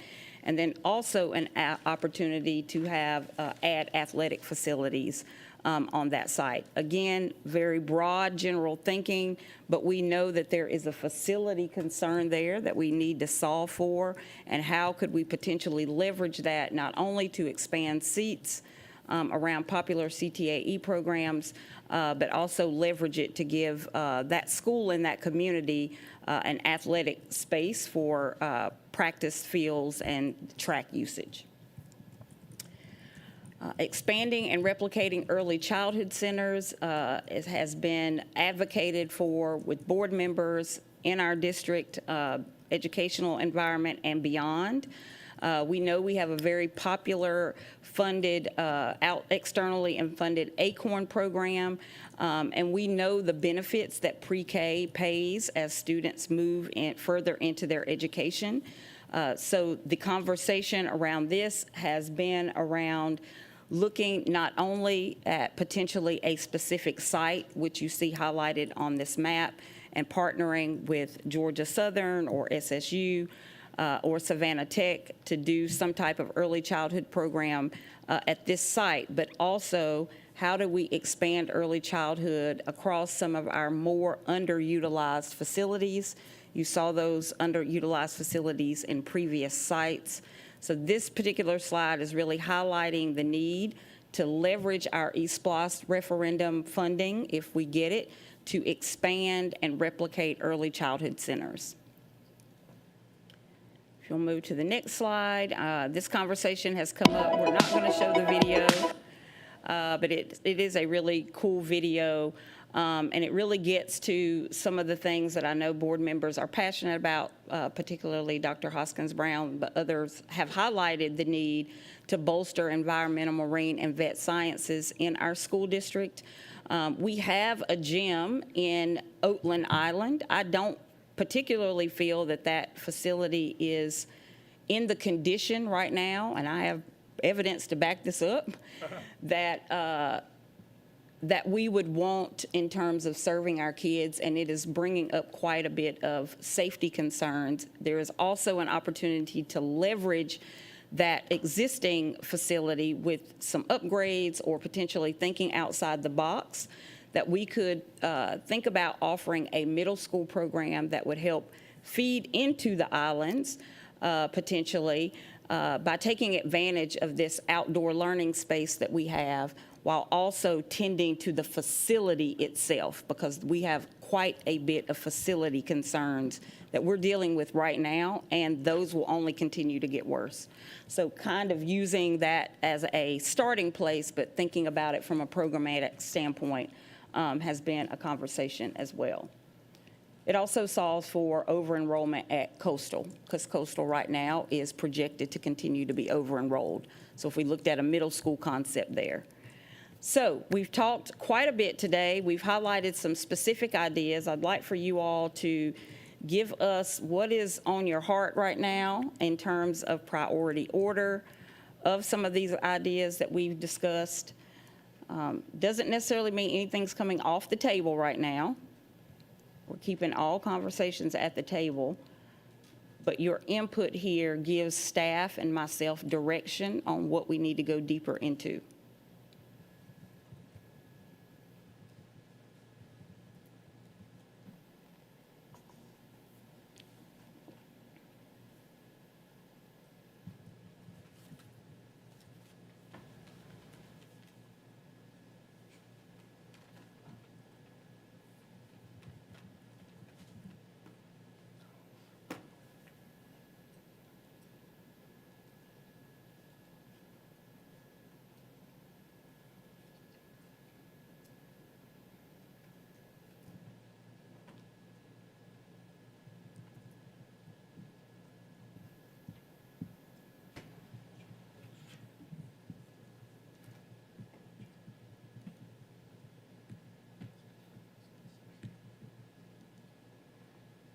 We're waiting on one more person.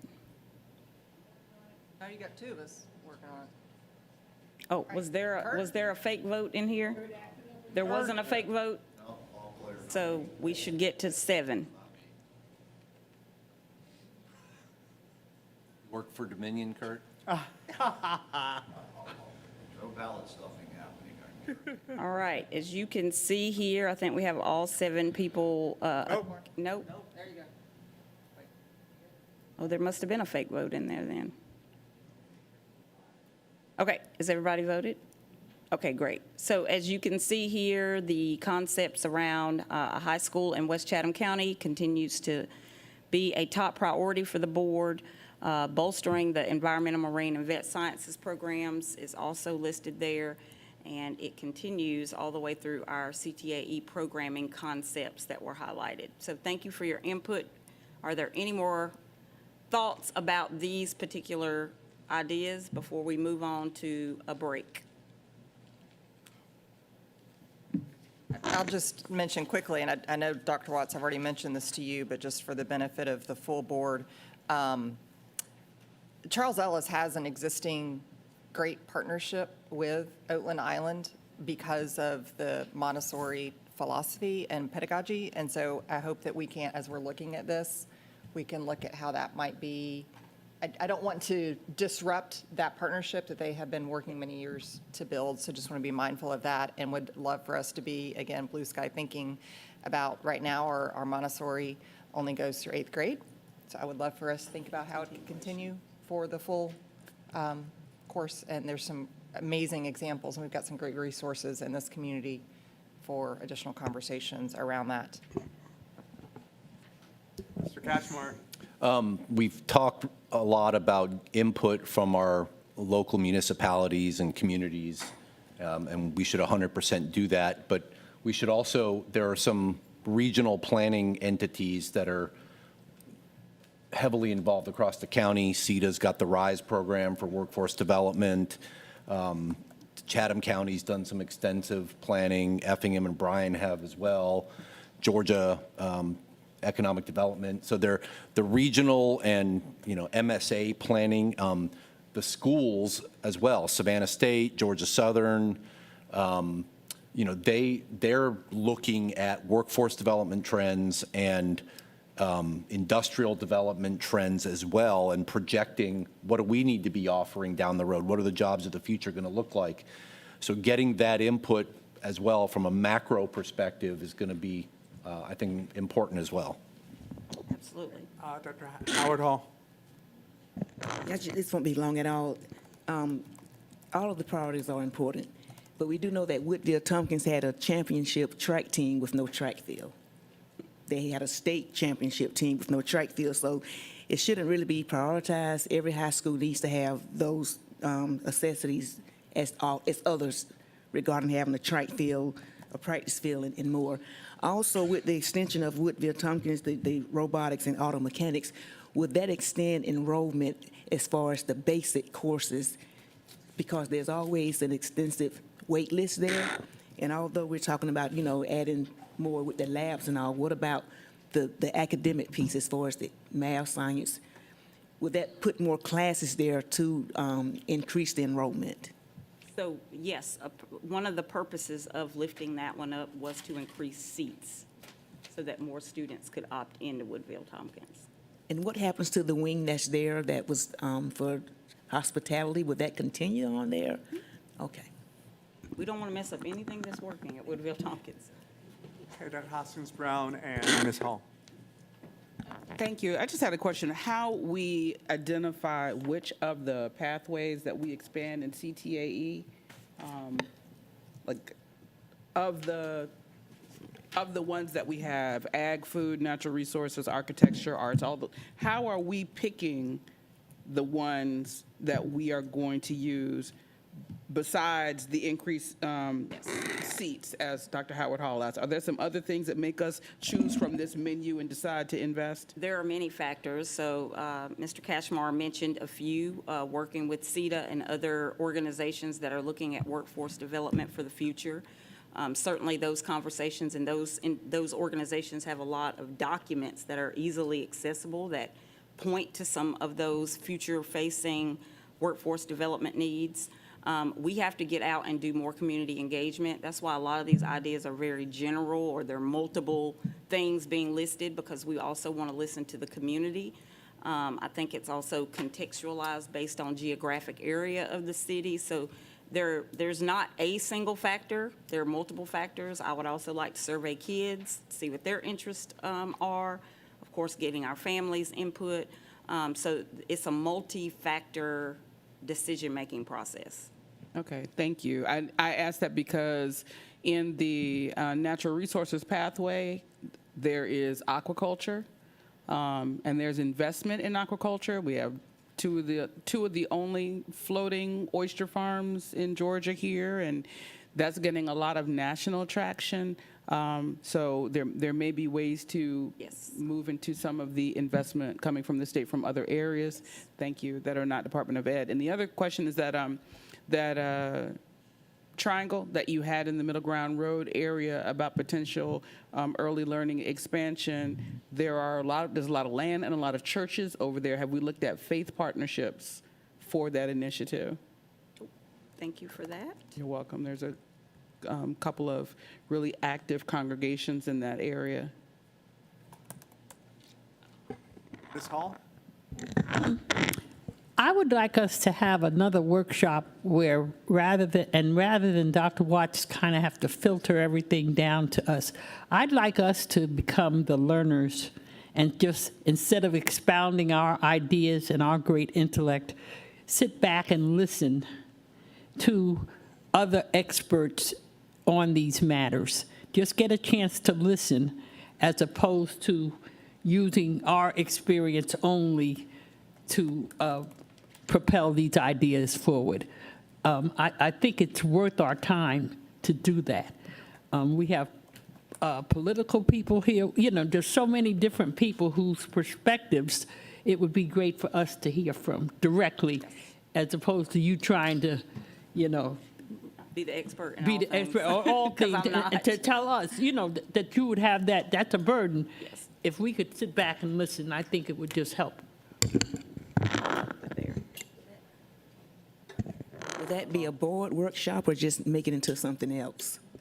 A board workshop, a Because workshop you where have we. other Maybe entities change that- that. Well, I mean, Be a it would be community. bringing the community in, but I'm not talking about like a town hall. I'm not talking about that. I'm talking about something where we are being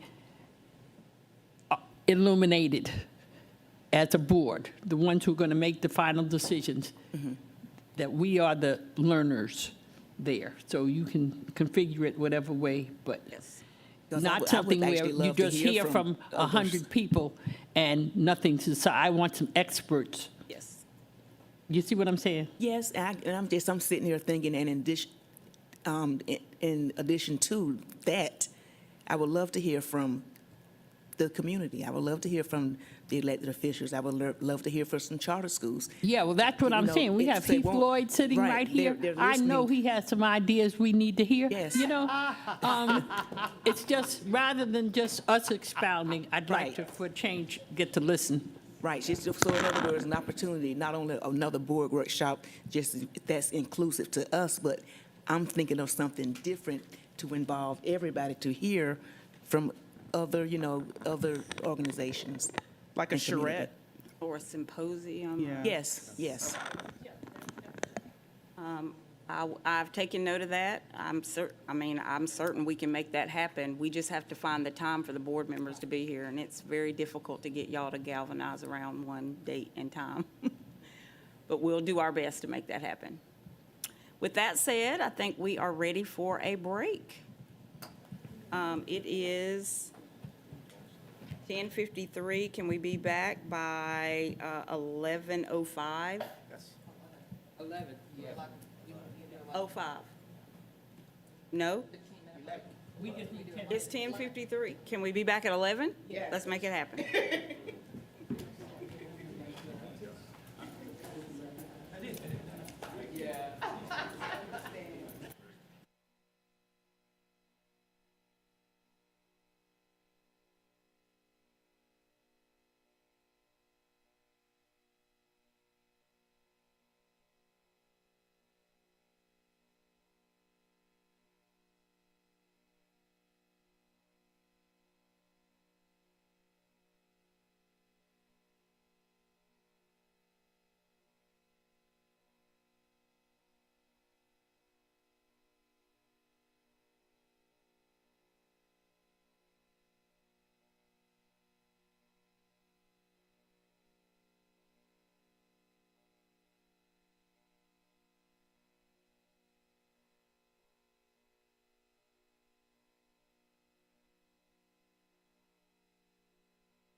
Hey, Leah. How are you? Thank you for coming.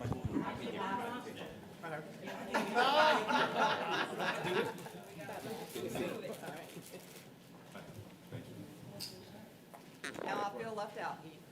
I'm messing with you. Denise, don't do that to me. All right, it is 11:04. We're back in. And at this time, we will turn it over to Mr. Sonny Batra. We've had a lot of programmatic discussions, but of course, some of this, as you all know, are driven by data.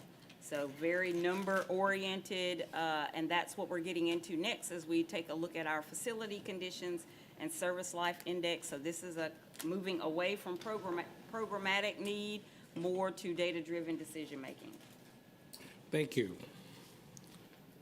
As you have already seen this slide before, the facility condition index, green is good and red is unsatisfactory, really bad, and pink is poor, yellow is fair.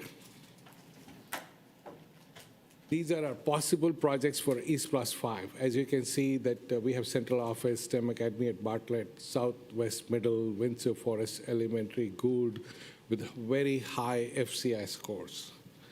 Some other buildings are Woodville Tompkins Lower, which is the worst in our district, maintenance facility, Pooler Elementary, Charles Ellis Montessori K-8, Garrison K-8, Savannah High, Johnson High, Garden City Elementary, Massey Heritage Center, Southwest Elementary, Coastal Middle, Durane Middle, Island High, Myers Middle, and we have these two schools, Marsh Point Elementary and Woodville Tompkins High. So all the other schools are green in our facilities. This slide is about review and feedback on projects based on FCI score, which I will start going next. I am also introducing another concept called remaining service life index, which is basically when a system is there. So let me give an example. A roof is 30-year-old. Day one, its score is 100. 15 years, the score is 50%, and the last day is 0. So if there are two buildings who have the same FCI score, whichever has a lower remaining service life should be picked first. Okay. We have talked about STEM earlier, and I would like to recommend to rebuild this school. It was constructed in 1962, very high FCI score, very low RSLI score. We have 15.05 acres, and gross area is this. Enrollment is 710 right now. And the reasons for building is inadequate facilities for STEM programs. It's a high-demand school. Once we build the new one, it'll be aligned to its mission, and it can increase the enrollment capacity of the school. Yeah. Dr. Hassan-Brown. Thank you. I know we've talked about it, and I don't have really, really strong feelings about it, but it just still strikes me, this is a landlocked school in a busy commercial area. Why do we rebuild here versus rebuilding it someplace else where there's less traffic? I mean, it's dangerous. All sides of the school are dangerous in terms of traffic. We would have to only go up. Like, what is our attachment to this footprint? I mean, besides it being historically the Haven Home location, and that was, school for African Americans shortly after enslavement, but like what? So it is right now working very well. And to alleviate the traffic, I intend to build, use all my 15 acres so that all those vehicles or the parents dropping their parents will be able to come in a snake formation, drop their kids and go out. Tell me what you mean by working very well. Means it has got a high enrollment with a long waiting list. Okay.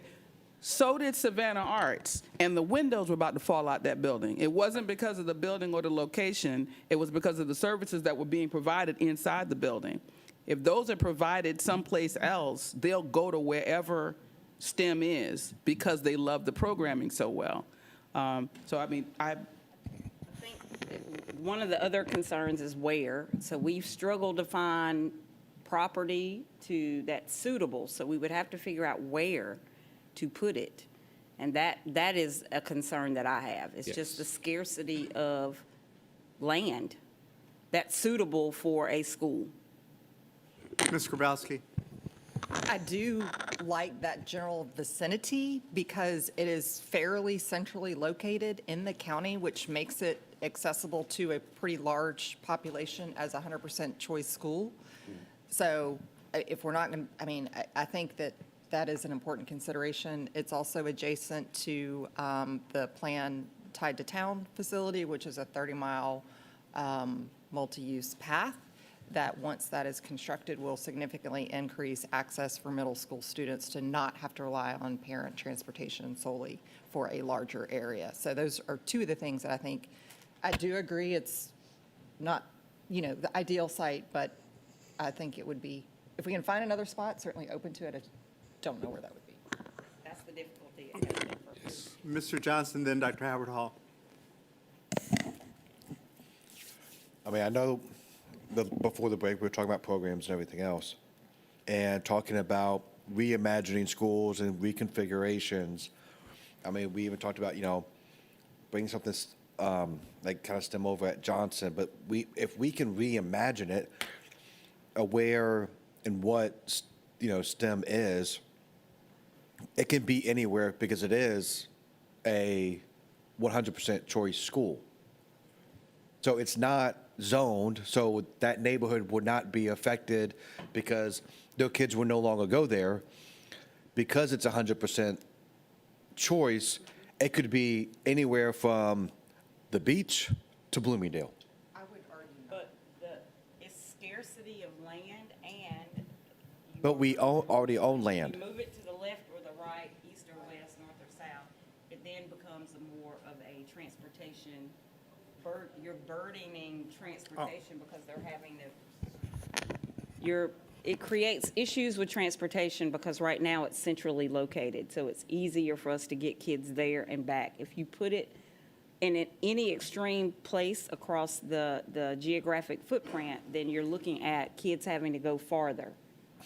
So it's the central location and it's the availability of land that is driving that decision. Those are the two things. And I would argue that, Savannah Arts isn't exactly centrally located for West Chatham, but kids are still going to go to Savannah Arts because it's Savannah Arts. Agreed. The kids will still go to STEM because it's still STEM. It's not the brick and mortar, it's the people in the school. It would just increase our financial obligation. Okay. Dr. Howard Hall? This will be quick. This is why the original plan, Dr. Hoskins Brown, was Myers. Good point. Anyone else? Okay, so I'm just going to echo what everyone else has said. If we're going to spend money on building new buildings, let's just make sure that they're in locations that make sense. I know this is a hard decision, but, I sort of agree. I mean, it's the STEM Academy, and if we could find another place for it, I would be for it, so, anyway. Okay. I have a timeline for this too. Once we approve, we'll start the design and planning in Q4 of 2025, and my goal is to have it ready by 2029 or 2030.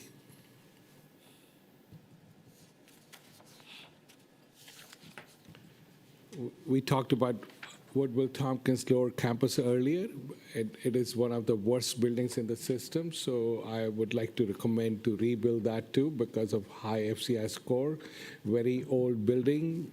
The remaining life is very small, and we have plenty of acreage there, so we can use it for any purpose we like.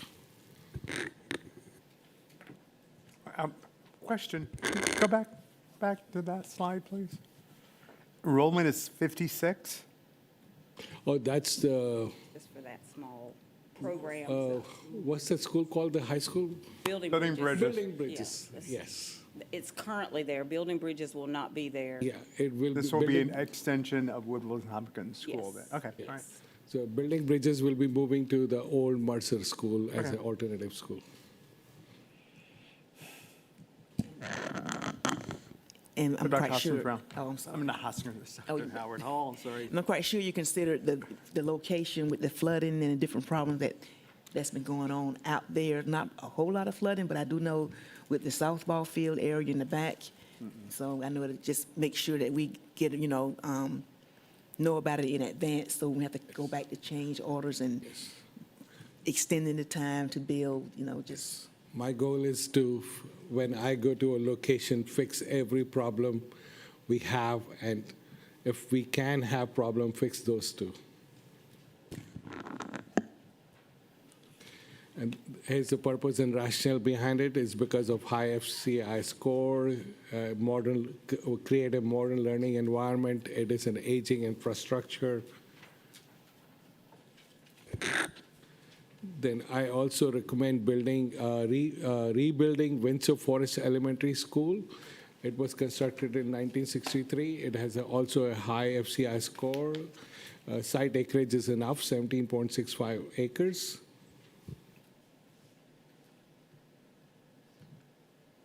It is also, the reason is aging infrastructure, safety concerns, inadequate learning spaces, and it will add to community and educational.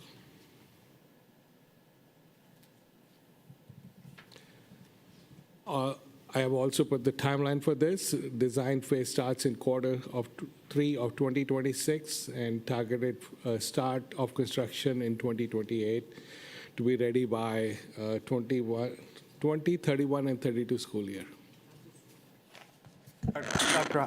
Yes, Dr. Brinkman is not able to be here today, but he did send a text in to make sure he is really excited about this recommendation to rebuild Windsor Elementary.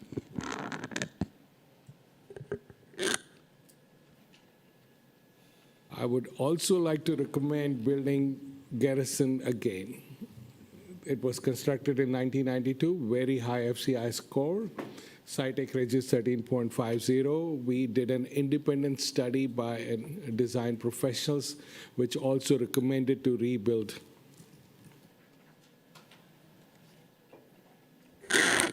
Ms. Hall? As I said to Dr. Watts, I was really surprised to see this, basically because of all of the money that has been expended thus far on Garrison, and I'd ask for a one-pager just to remind myself of how much money we have put into this school. Of course, the idea of expanding the school, as I said earlier, the idea of thinking of programs as opposed to just facilities, certainly, if we could get 250 more children at Garrison with a new building, that to me means changing 250 lives.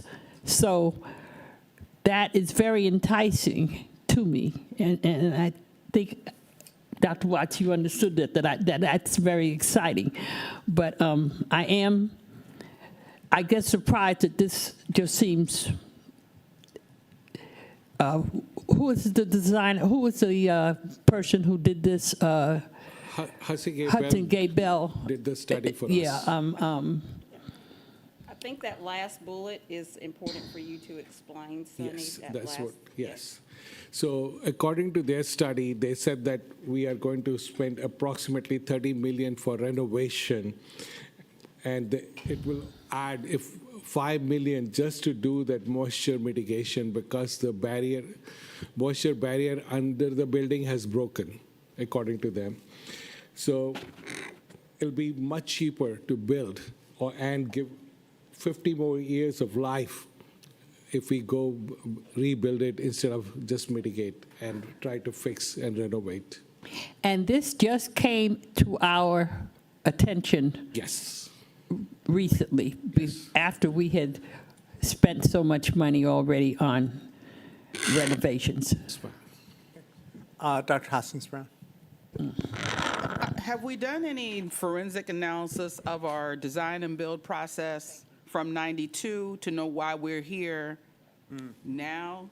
Because this is really, it's an aberration compared to all the other construction projects that we had. And so I don't know who built it and designed it for us. I don't know who the vendors were for the systems that are failing, but we need to do a deep dive into all of that. Yes. It was done so far ago. I have not been able to find much information, but I intend to look into it because there are other buildings who were built around that time are still good. So something did dramatically go wrong when building this. Either it was a cost or they cut corners or something like that happened. I'm sure we have this information in our financial documentation for all the checks that we wrote and the contracts that we signed. So I'm sure with just a little more time, you'll be able to find all of that information. I'm actually more interested in technical information than financial information. We're But I interested in would knowing like why to- we're replacing a building that was just built in 92. Yes, I agree with you. Dr. Howard Hall. And just, we have to also remember that it was repurposed to become a K-8 performing arts school. It originally started out as a K-5 school because I used to be the program manager of Garrison when it was a Title I school.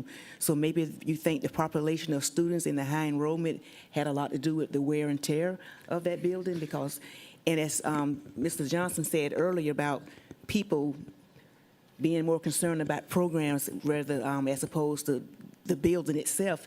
This program was originally at Bloomingdale, if I'm not mistaken, Bloomingdale and Gadsden, and the parents were upset at And the beginning. Schumann. And Schumann, like 3 schools, and then it became the K-8 school here. And now the many families were, they were upset about having to come into the community to attend this school, but now as we see, there's a wait list.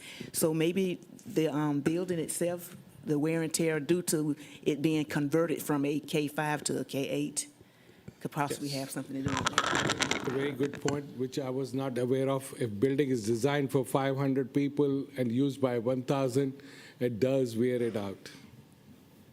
Yeah. Ms. Hall. That makes sense to me. And I mean, I want something definitive and sensical to take to the community, because like I said, this is a bit of a surprise.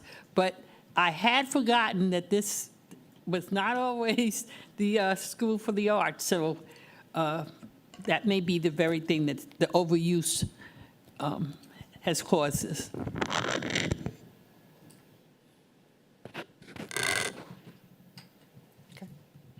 Continue. I have not come up with a timeline yet because one has to think of where to send the kids before we even think about rebuilding it. So they should not lose their programming at all. Maintenance facility, I think most of you have visited this building 3-4 years ago, and you know that it also has a very high FCI score, constructed in 1965. So it does need a rebuild. It was in E4 too, but because of funding being utilized for other things and inflation, we have to push it to E5.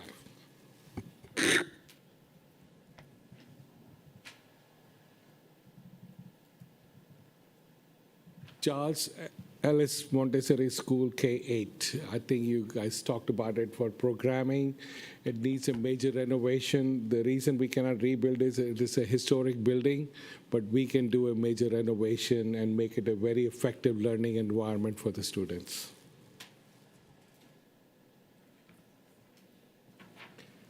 As you can see, it also has a high FCI score and aging infrastructure, so it does need a lot of work. Ms. Grabowski. Ellis actually had some major renovations done not too terribly long ago, so just want to make sure that we're looking at that. Only 2 things were done was the roof and LED lighting. And No, they redid the floors, they redid the classrooms. Playground. The They're- playground, yes, playground was done. My children were students there at the Yes. time, so just want to make sure we're Yes, looking at yes, that. Yeah. So it does desperately need HVAC. So that was the one major thing.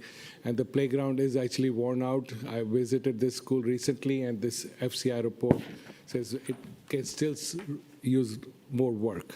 Well, and this is a great example of where our FCI report doesn't always tell the whole story, because the FCI report automatically dings it because it's an old building. But because it's an old building, it's a beautiful building that is a beautiful learning environment with lots of natural light, and those are the things that I'm talking about that the FCI doesn't always account for. So yes, we need to use the data, but we need to make sure that we're fully understanding the data as well. Yes, ma'am. The next one for renovation is Southwest Middle School. It was also built in 1998. It has high FCI score. It needs renovation.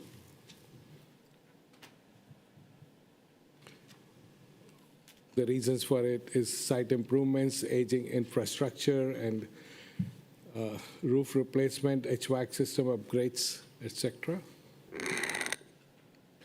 We all know about Gould Elementary School, which we were going to close down, but now we are keeping this as a school. It was built in 1956. It desperately needs major renovation.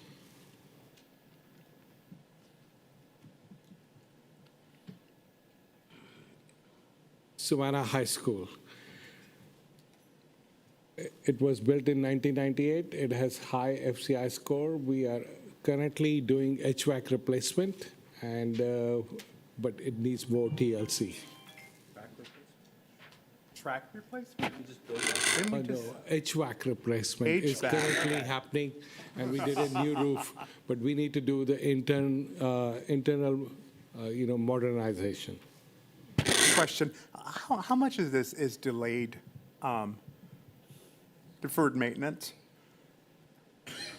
I didn't bring those numbers, but the FCI scores is actually a proxy for deferred maintenance. Yeah, but HVAC systems, 20 years is not unusual. It's not deferred maintenance. It's a life cycle thing. Okay. It could be either, but Yes. I'm not saying it is or it isn't, but there's a life cycle of systems too. Yes. HVAC, 15, 20 years is not unusual. It's actually about 25, 26 years old, but we did not do a good preventive maintenance. That's why it was in bad shape. It was leaking in many places.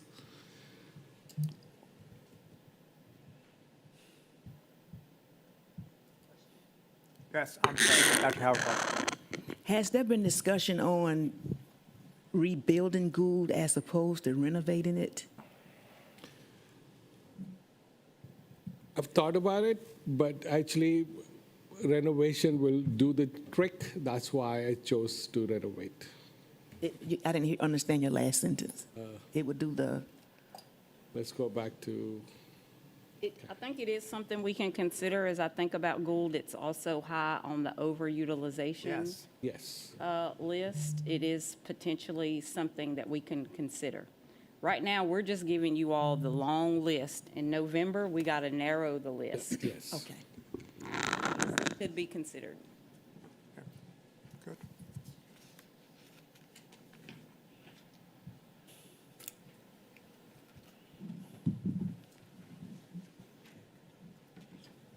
Southwest Elementary School is also, we recommend doing a renovation.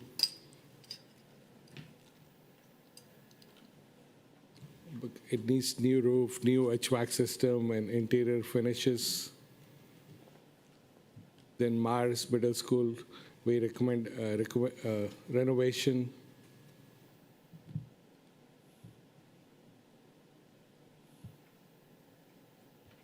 Derain Middle School, we also recommend renovation.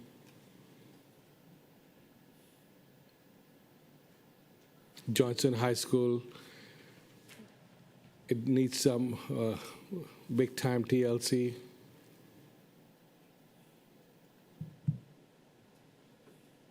Islands High School, it can use renovation.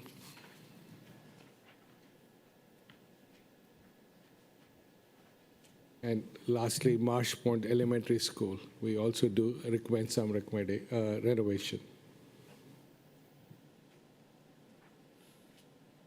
And there are some projects that need some additional thinking and exploration around there, the next series of slides. If you want to just flip through those really quickly. I know Pooler Elementary is on that list. West Chatham Elementary, West Chatham Middle are on that list, which is why the concept around looking at that whole suite of schools is making us hit pause on doing anything to those schools right now. And I believe there's one high school, the actual Woodville Tompkins High School. The actual main proper high school is also on the list. These are all for consideration. They need more conversations and more exploration. And then we also have our technology and safety and security list. Many of the things here would be to continue or sustain work that we've already started. Things, again, like audio enhancement, perimeter fencing, all of those things have started, but we have yet to finish them. So they're on this list for consideration as we think about how we prioritize and narrow our areas of focus. Mr. Johnson? Sorry about that. I want to, all these schools that go for possible consideration, Pooler was on E4, at Pooler Elementary was, it's got a, RSLI lower than some of the schools that are on there. At first, we were going to do a rebuild, possibly do a rebuild, but we're looking at the Godot information, not enough acreage there because it's landlocked. Then we were going to do a renovation. Previous people who were in capital projects kind of kept kicking it down, that can down the road. We continue to lose staff from Pooler. Some of them I know personally, and they say the stuff in that school, they are squeezing 2, 3, 4 classrooms in a room. We need to fix that school. And so that school needs to be a priority because, not only am I hearing it from the people who live in that neighborhood, but people who used to go to Pooler Elementary that are still in our school system, people who went to Pooler Elementary back in the 50s. I know the folks in Pooler City Hall are hearing about that school, what's going on with Pooler. That it needs to be one of those schools that actually not to be considered, but actually to be on that list because of, one, Pooler loves their little school. And it's from 1949, and we have things on the list that I know it does need to get done that were built after 2000. But the fact that 1949, life cycle, a lot lower, FCI a lot higher, and I'm sorry, but I feel like, once again, capital projects is screwing Pooler out of what they need to have. I appreciate that. I want to reiterate to everyone that the list that we're giving you all now is everything that we feel like you should have an awareness of. But the next big project for this board is to narrow down the list. So there may be things that you're seeing today that at the end of the day may not make the list. So this is the menu. You have to then order from the menu at some point. So it will be at the board's discretion which projects get prioritized and which ones do not. We're just giving you the menu. Ms. Hall? I have a question about Hubert. I haven't been inside Hubert Middle in some time. As far as I recall, the brand-new cafeteria was the last huge... It's getting a renovation now. Hubert is... Hubert, yes, it has a great cafeteria. Rest of the renovation is in design right now. I intend to do it. Very good. Yes. Thank you. It's part of E4.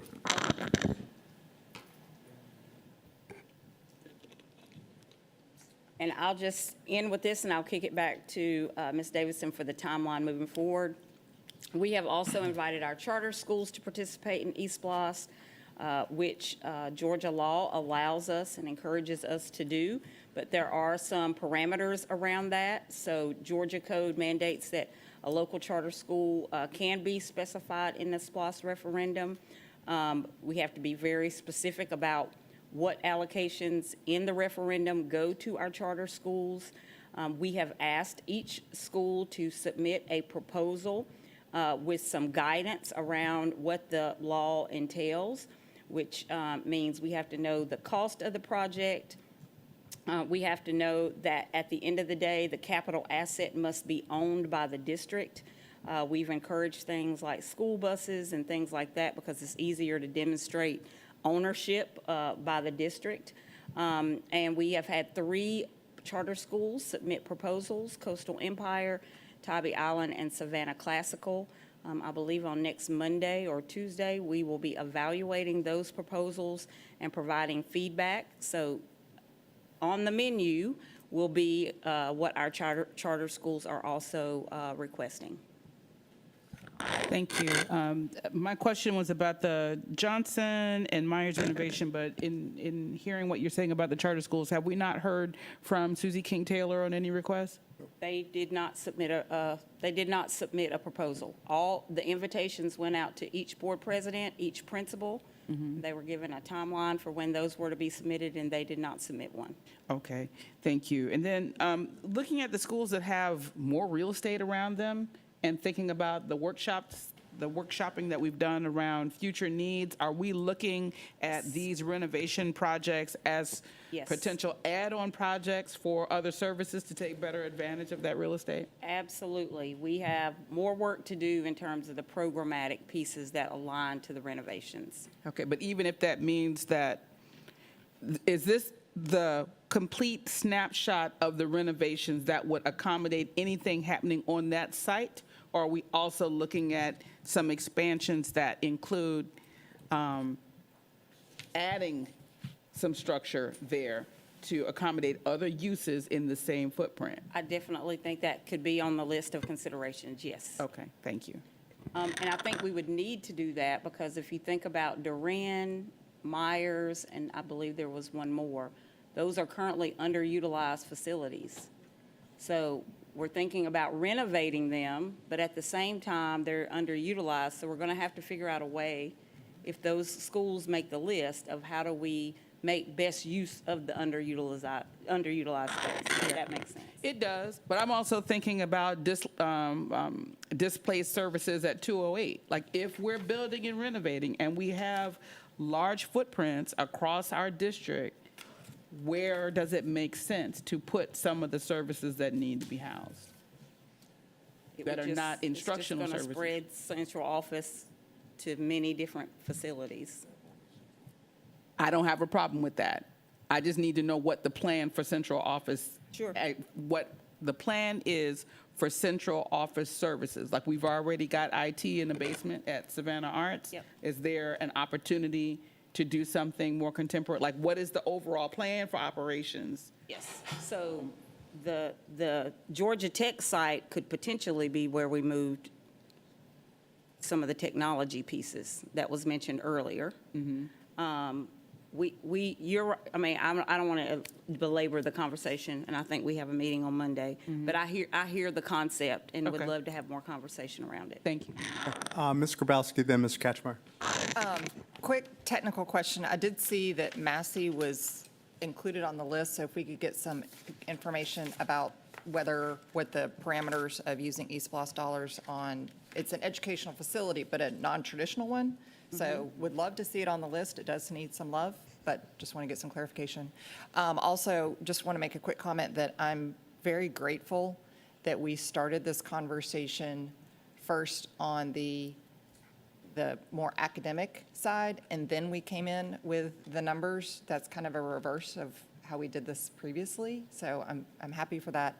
And I just want to make sure that, I know we had to separate them out just for management, but that we're not losing sight of the interconnectivity. So to the underutilization, I got it. that's where, to me, that's an easy plug and, not easy, but an easier plug and play to introduce early learning opportunities because we have an existing building, do a little bit of work on the site, boom, we're ready to go. So I think looking at kind of that low-hanging fruit maybe of how we can bridge those two together might be another analysis point as we continue in our deliberations. Mr. Kachmar? Extrapolating on those points, I can support each one of these projects or not, because right now they're presented in isolation, separate from the earlier discussion we had. And then over the last year, we've had our facilities plan discussion, phase 1, phase 2, phase 3. Before I support or vote on an ESPLOST referendum, I'd like to see what's the big master plan. Because this is all phase 3 stuff that we've talked about and long-term facilities planning, operations, academics, programming, and this is the actual capital projects piece. So if the superintendent and staff recommend going one way versus another on programming, that's going to change what we do from an ESPLOST initiative perspective. So I want to see it all put together. Yep. And including the discussion this morning. Yep. And then two things, because I'd also like to see what are we selling or divesting, Yes. if anything. Yes. And then the one thing that is not listed in any of this is athletics. We've talked about, advocated for turfing baseball and softball because we can't maintain grass, and enhancing Johnson's existing athletic facilities, for example. Mr. Moss raised a district pool, district tennis courts. Right now, you have to use other facilities that aren't available. So that the athletics component is it's always been an important component of ESPLOST. It's been a reason some people have supported ESPLOST and continue to support it, so we can't overlook that piece as well. I think we have a list. I think we got a list. For some reason, it just didn't make the PowerPoint deck. Well, and I'm just, so Yes. that's So the thank only you point for- I'm making, yeah. Yes, thank you for highlighting it, but we did work with athletics to get a list of things. Okay, Ms. Grabowski. Yeah, just real quick, and I meant to mention this, the other thing that I would love to see on this kind of big list that I mentioned to Dr. Watts, I would really love for us to have, we talked about opportunities for environmental science and so forth at Oatland. That's another one that we can spread across all our campuses if we had outdoor learning spaces at every school. That's low-hanging fruit, it's not expensive, and with the increased use of technology, there's so much science and data that supports getting kids outside, and learning can be enhanced in outdoor spaces. Thank you. I just want to manage expectations a little bit around what a comprehensive, Mr. Cashmore says, the big plan, which should also include what we talked about this morning. So we are, if you even want to go to the next slide in terms of timeline, to do the deep dive that you all are talking about doing that is very compelling to me. And I wish it was already done, or I could say it was done, but it is not, and it is going to require so much more conversation than I don't know that I'm going to have the whole plan by the time this comes to you all on December 18th. I would literally have to take the team, and we would have to go to another planet for the next 3 months, and I probably still would not have it. We are balancing this with the day-to-day operations and many, many other competing obligations, and we cannot lose sight of attendance. We cannot lose sight of our literacy focus. So I'm struggling a little bit with trying to understand whole plan orientation around how I get this to a state where I can get everyone to support it. So I want to have the conversation, but I also just want to manage reality. Thank you. I support the comment about the outdoor learning. In some of the schools, when they were designed, some outdoor classrooms were included, like at Beach, and then they got pulled out because of the project. So we may, again, need to do some digging into previous plans of stuff that got cut to see what can come back to the fore. Some of the time that the team is spending in developing this plan is actually educating itself about past work, educating itself about what has been done, why it was done, what the restrictions are. It may be worthwhile to engage a consultant that can spend some time doing this digging, or maybe the team can do some of the digging and some of the synthesis can be put together by a consultant. But one of the challenges that I'm hearing is that we have a very enthusiastic but largely new team. And the historical knowledge is not there. And because you're doing the work of running the district, you don't know some of the things that Dr. Howard Hall mentioned about how things were being done. And so it's not a matter of someone remembering something and integrating it into the plan. You have to research it once you learn about it and then put it in the plan. And that is eating a lot of time. So Time right now is probably the biggest. I'm canceling things now to make room for things like this, and I'm afraid we're going to lose sight of our most immediate academic things such as attendance, literacy, because you all saw that steering committee list. This stuff right here takes up a lot of time. And when I'm sitting one-on-one with staff right now, that's the number. When I ask them, how can I support you? How can I support you? The time commitment. yeah, Last night, we were 7:30, 8 o'clock last night, working. yeah, you're learning on the job. I mean, and that's to be expected. That's not a criticism. It's not a slam. It just is. When I was in an active position as a chief, I was learning how to be the chief and then chiefing. Yes. So my days were extremely long. So I'm just saying that there potentially are consultants in town that can help you manage this work as a project rather than distributing it across the entire cabinet and having people figure out how to do it while they're doing it. And you're right, we could probably use that support. We have a lot of institutional knowledge, but it's not always in a format that helps inform decisions, so I agree with that. I just want everyone to keep December 18th on their list, because that is the very last day as a board you all have to endorse a plan, or we can't take it to a March referendum. And so I don't know that I can engage a consultant and create a whole comprehensive plan that takes into consideration all these great ideas that you all generated today and have that ready by December 18th. I don't know. I feel like you probably cannot without another approach to priority-based task management. There's going to have to be some way of using priority-based task management to get from where we are right now to something that can be voted on in 18 that doesn't have liabilities 4 years from now. Exactly, So because I whatever- don't want to make the same mistake. You know, I don't want to repeat something because I didn't make a good decision. Mr. Johnson or Ms. Howard Hall? Kind of piggyback on what Mr. Cashmore said, and you kind of alluded to with all that information in detail. I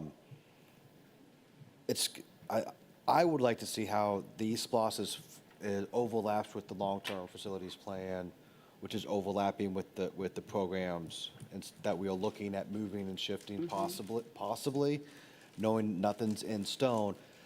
Like that kind of vision of how this is overlapping with all of those things. Yep. And not just with that, but also the feedback you've gotten from the community and other board members of where are their priorities.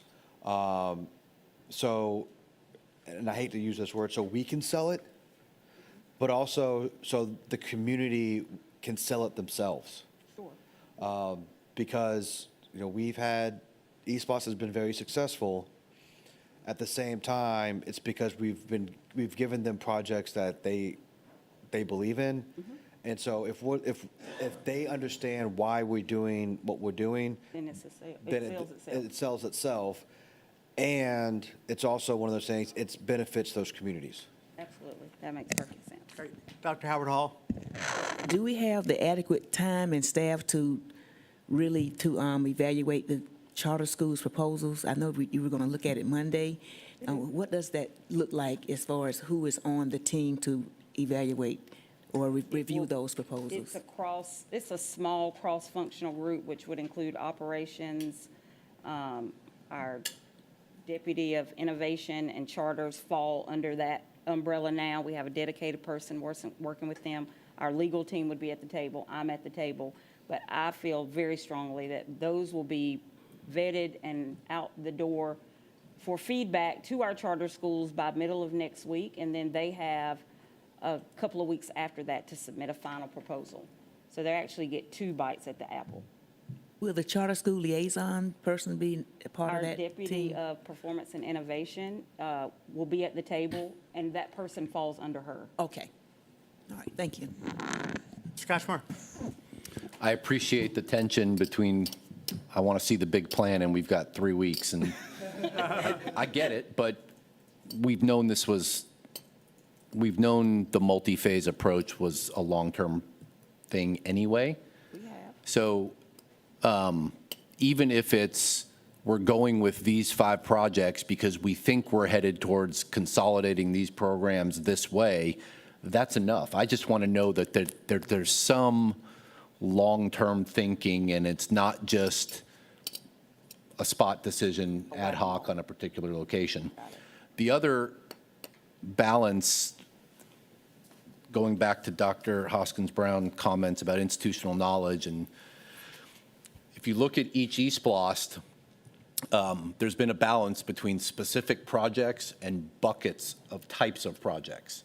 So new building, but then also 22 million for technology. Yes. 33 million for athletics and land purchase. Yes. 47 million for roofs and HVAC. Yes. And we don't have to list the 11 schools. Yes. And that gave us flexibility to address spot issues, but also to deal with inflationary costs. Yes. And one of the issues we've had, I think we got a little better with E4, was projects we're building in E1 of an ESPLOST, we were within 5% of the budget estimate that we did 2 years earlier. But by the time we got to the 3rd or 4th year, we were 20% short because of material costs, labor costs, et cetera. So, And COVID. But we saw that with every ESPLOST. And ESPLOST 1, most of that money we spent in late in 1 or early 2, labor costs went up.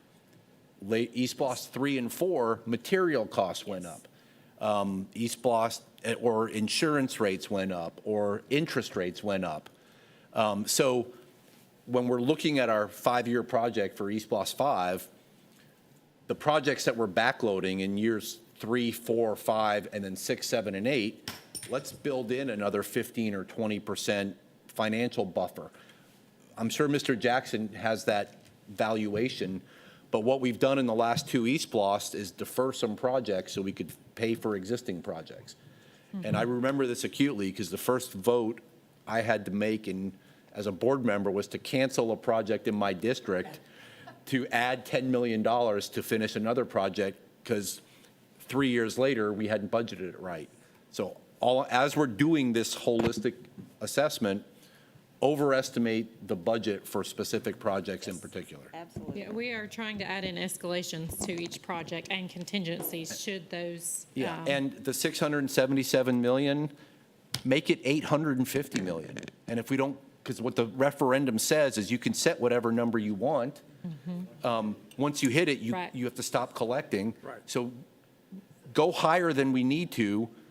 Have a list of projects that are going to come in under the 677, the 650, but it gives us some flexibility in the catch-all projects to do some or to add to the cost of existing budgeted items because of inflationary issues. Absolutely. We can go back and make those Or we made a adjustments. mistake in capping it too low. And I think we've talked about that internally as well, yes.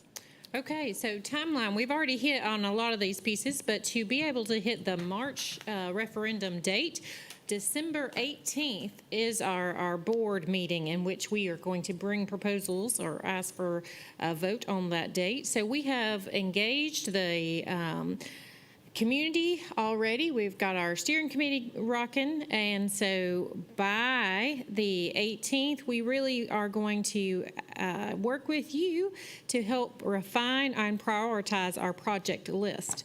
We're also going to continue the collaborations with our community partners like the chamber, the county, the city, because we understand the benefit of those partnership opportunities, especially on potential pieces like athletic complexes in which they could utilize during the time that we are not utilizing.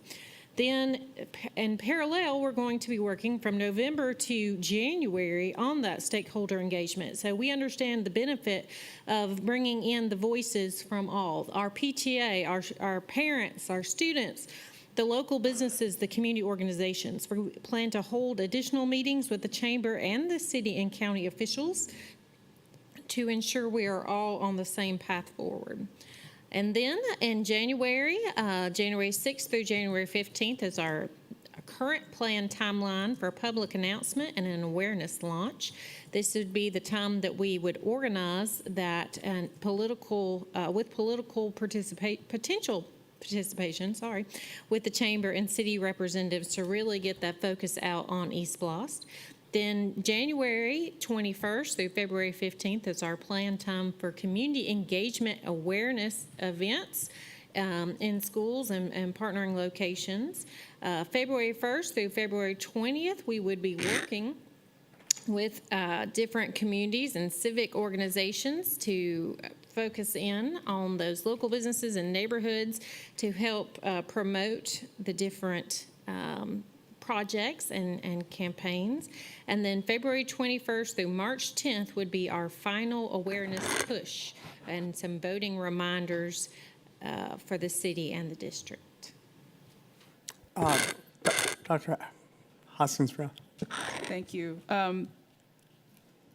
To help with this timeline, still focusing on what you need from us by December 18th, can we get these projects in a spreadsheet that has the project and some other columns of information, and then you can add some columns for board comment and make it live, and then as we have feedback or some other format, I'm thinking using a tracker that you can get us to fill in cells of feedback Will help. asynchronously, or if you want to do a Word document or something we can comment on, I agree. so that you're not just presenting it to us a week or two before the board meeting and then getting all that feedback. You can see comments in real time that you have time to troubleshoot. I love that idea, and that gives us, we don't always have to be in a room to get feedback, is what I think I hear you saying, and I love that idea. As a reminder, we do have another workshop scheduled, I believe, for November 13th, and we do have 100% participation. I'll get Tamika to solidify that on your calendars, but everybody said they could make that time and date, and I think she made final confirmations with a couple of remaining board members this week, so you should see that. What time is that? No, I think it's 1 o'clock. It's the date of all the board members have signaled either in our poll Okay. or, November 13th is a 1 o'clock start for proposal on that workshop. We do have a finance committee meeting that morning, and we are working with the finance chair to possibly move that a little later in the afternoon so it aligns with the workshop. mash them together and put Okay, a lunch in between. I know that we are really good board members and try to have 100% participation, but do consider not always blocking things in that way, because some board members may not be going to that committee meeting. It was, so that meeting was actually blocked off. I started trying to poll you all weeks ago. No, I mean, That- not the 1 o'clock, I mean the finance Oh, meeting. I got it, I'm I got saying, it. don't combine I it see. thinking we're all going to be. At one or the Because other. we may or may not. But the 1 o'clock I have on my calendar now, 1, 2, whenever, for that session. But there's not a lot of plasticity in that day, so please don't get real creative. Thank you. I got it, that makes sense.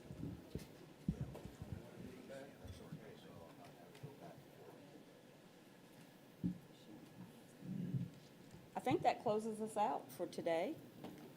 I appreciate Thank you, the guys. feedback. I appreciate the push in all areas and from all board members. And we will look forward to our November 13th date and other small group interactions, written interactions to help us refine a plan that we can all be proud of and that it can sell itself. So thank you all so much for your input and participation today. Thank you, everyone. And we're adjourned.